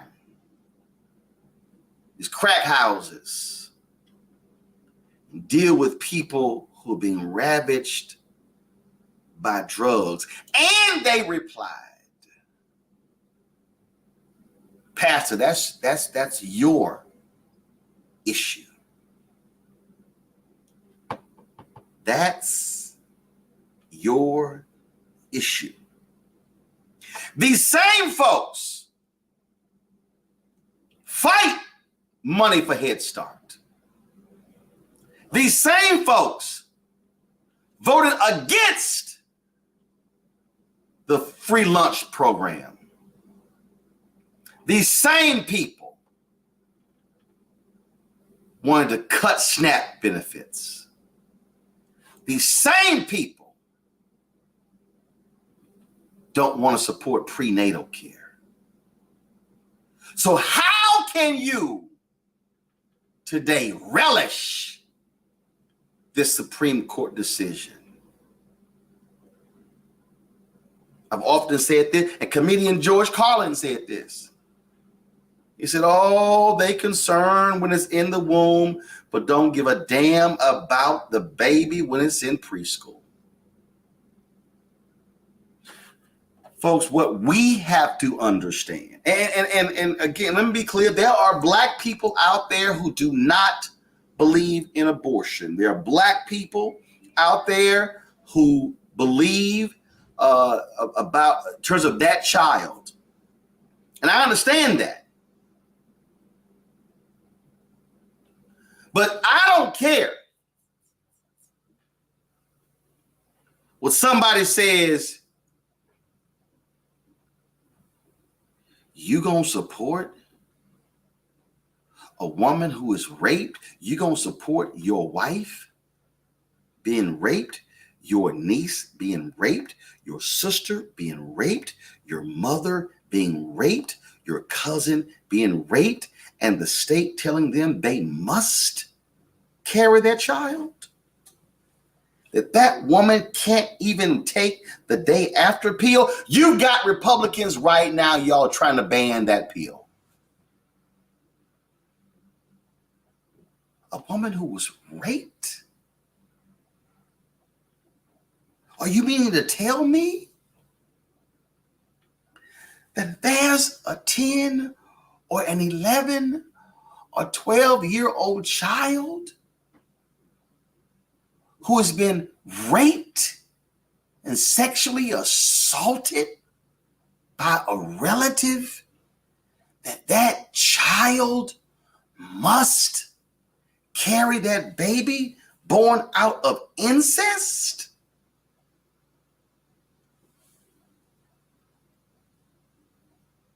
Folks, you need to understand that today's Republican Party, today's conservative movement, there is no compassion in this movement. There is no concern about the well-being of all Americans. What we are looking at people who want to exact revenge on this nation and what they call liberal policies and liberal laws that have been passed. I dare call them laws of humanity. This is not just about Roe v. Wade. It's not just about the gun decision of the law in New York State. It's not just about Miranda. What this is about are individuals who are seeing that their power is waning. You are seeing individuals who are scared to death of the future browning of America. And they want to make sure that as the nation changes demographically, and those folks then begin to assume power, that they are going to be placed in a straitjacket with handcuffs, duct tape, and unable to do anything because they will have already changed the rules, changed the law. So what must you do? You can't just hit the like button and the like button on YouTube, which you should be doing right now. You can't just post your outrage on Facebook. You can't just say, I can't believe what they're doing to us on Twitter and TikTok and Instagram and Snapchat and Fanbase and LinkedIn and Tumblr and all the platforms. What you must be doing right now is making a decision that you are going to become a far more active participant in this thing we call the republic, you are going to have to ensure that this so-called democracy stays one. You are going to have to ensure, you are going to have to ensure that you are willing to stand up and do what the previous generation did. And that is, as Dr. King said, make the country be true to what you put on paper. Brothers and sisters, we must understand you are being called to the battlefield. You are being drafted in this war. And what you cannot do is say that I'm going to allow somebody else to do the battle, because it's not just about your body and your choice. It literally is about the future of this country, because they are not going to stop where they are. They are going to continue over, and they're going to continue pushing, continue changing the law, continuing to do these things. And the only way it can be stopped is when we use the power of the ballot box. That's why I decided whether they vote like your ancestors died for it. This generation is being called to account. We're being called to stand up. We're being called to lead. The question is, are you willing to lead? Are you willing to stand up? Are you willing to fight? Are you willing to engage? First thing you do right now. The first thing you do right now. And I see somebody sat here and said, Mr. Martin, this monologue isn't going to work, but I respect your positions. No, Robert, every day you're wrong. Oh, I know you're wrong. Because there's somebody who's watching this, Robert, that you don't quite understand, Robert. I'm not only talking to more than 2,300 on YouTube right now and several hundred on Facebook and also on the Black Star Network, because the reality is this is going to be seen on every single platform to all 3.7 million of my followers. What I'm calling on you to do is, first and foremost, make sure that you are registered. Then I want each of you to take it upon yourself to say you're going to go help 10 other people you know to get registered. And then you're going to ask those 10 to go get 10. So therefore, you will get 10. So that's 10. Your 10 then will impact 100. Then you're going to ask those 100 to actually get 10 themselves. And now that's 1,000. But see, I need you to start with the first 10. You can't get to the 1,000 unless you start with the 10 yourself. And you know who they are. They go to your church, they're in your fraternity, in your sorority, they're in your men's groups, your women's group, they're in your Bible study, they go to your school, they work with you. Yeah, I'm just asking you to open your mouth. I'm just asking you to actually do something. Don't say it's Reverend Barber's job, Latasha Brown's job, or Cliff Albright's job. See, that sounds like the folk who say, man, I sure wish, Pastor, I sure wish my coworker could have heard your sermon. Why didn't you invite your coworker to church? Better yet, why didn't you get a copy of the sermon and bring it to your coworker so they can listen to it or watch it and then bring them next Sunday? Why didn't you even volunteer to come pick your coworker up from home to bring them to church with you? If you are outraged by the direction of this country, if you are outraged by what you are seeing, if you are outraged by Republicans refusing to support the policies that matter to us, then what are you willing to do? I'm willing to do like my frat brother Vertner Woodson Tandy said, when he said, we will fight until hell freezes over, and then we will fight on the ice. The operative word is fight. Because when you fight, somebody has to win and somebody has to lose.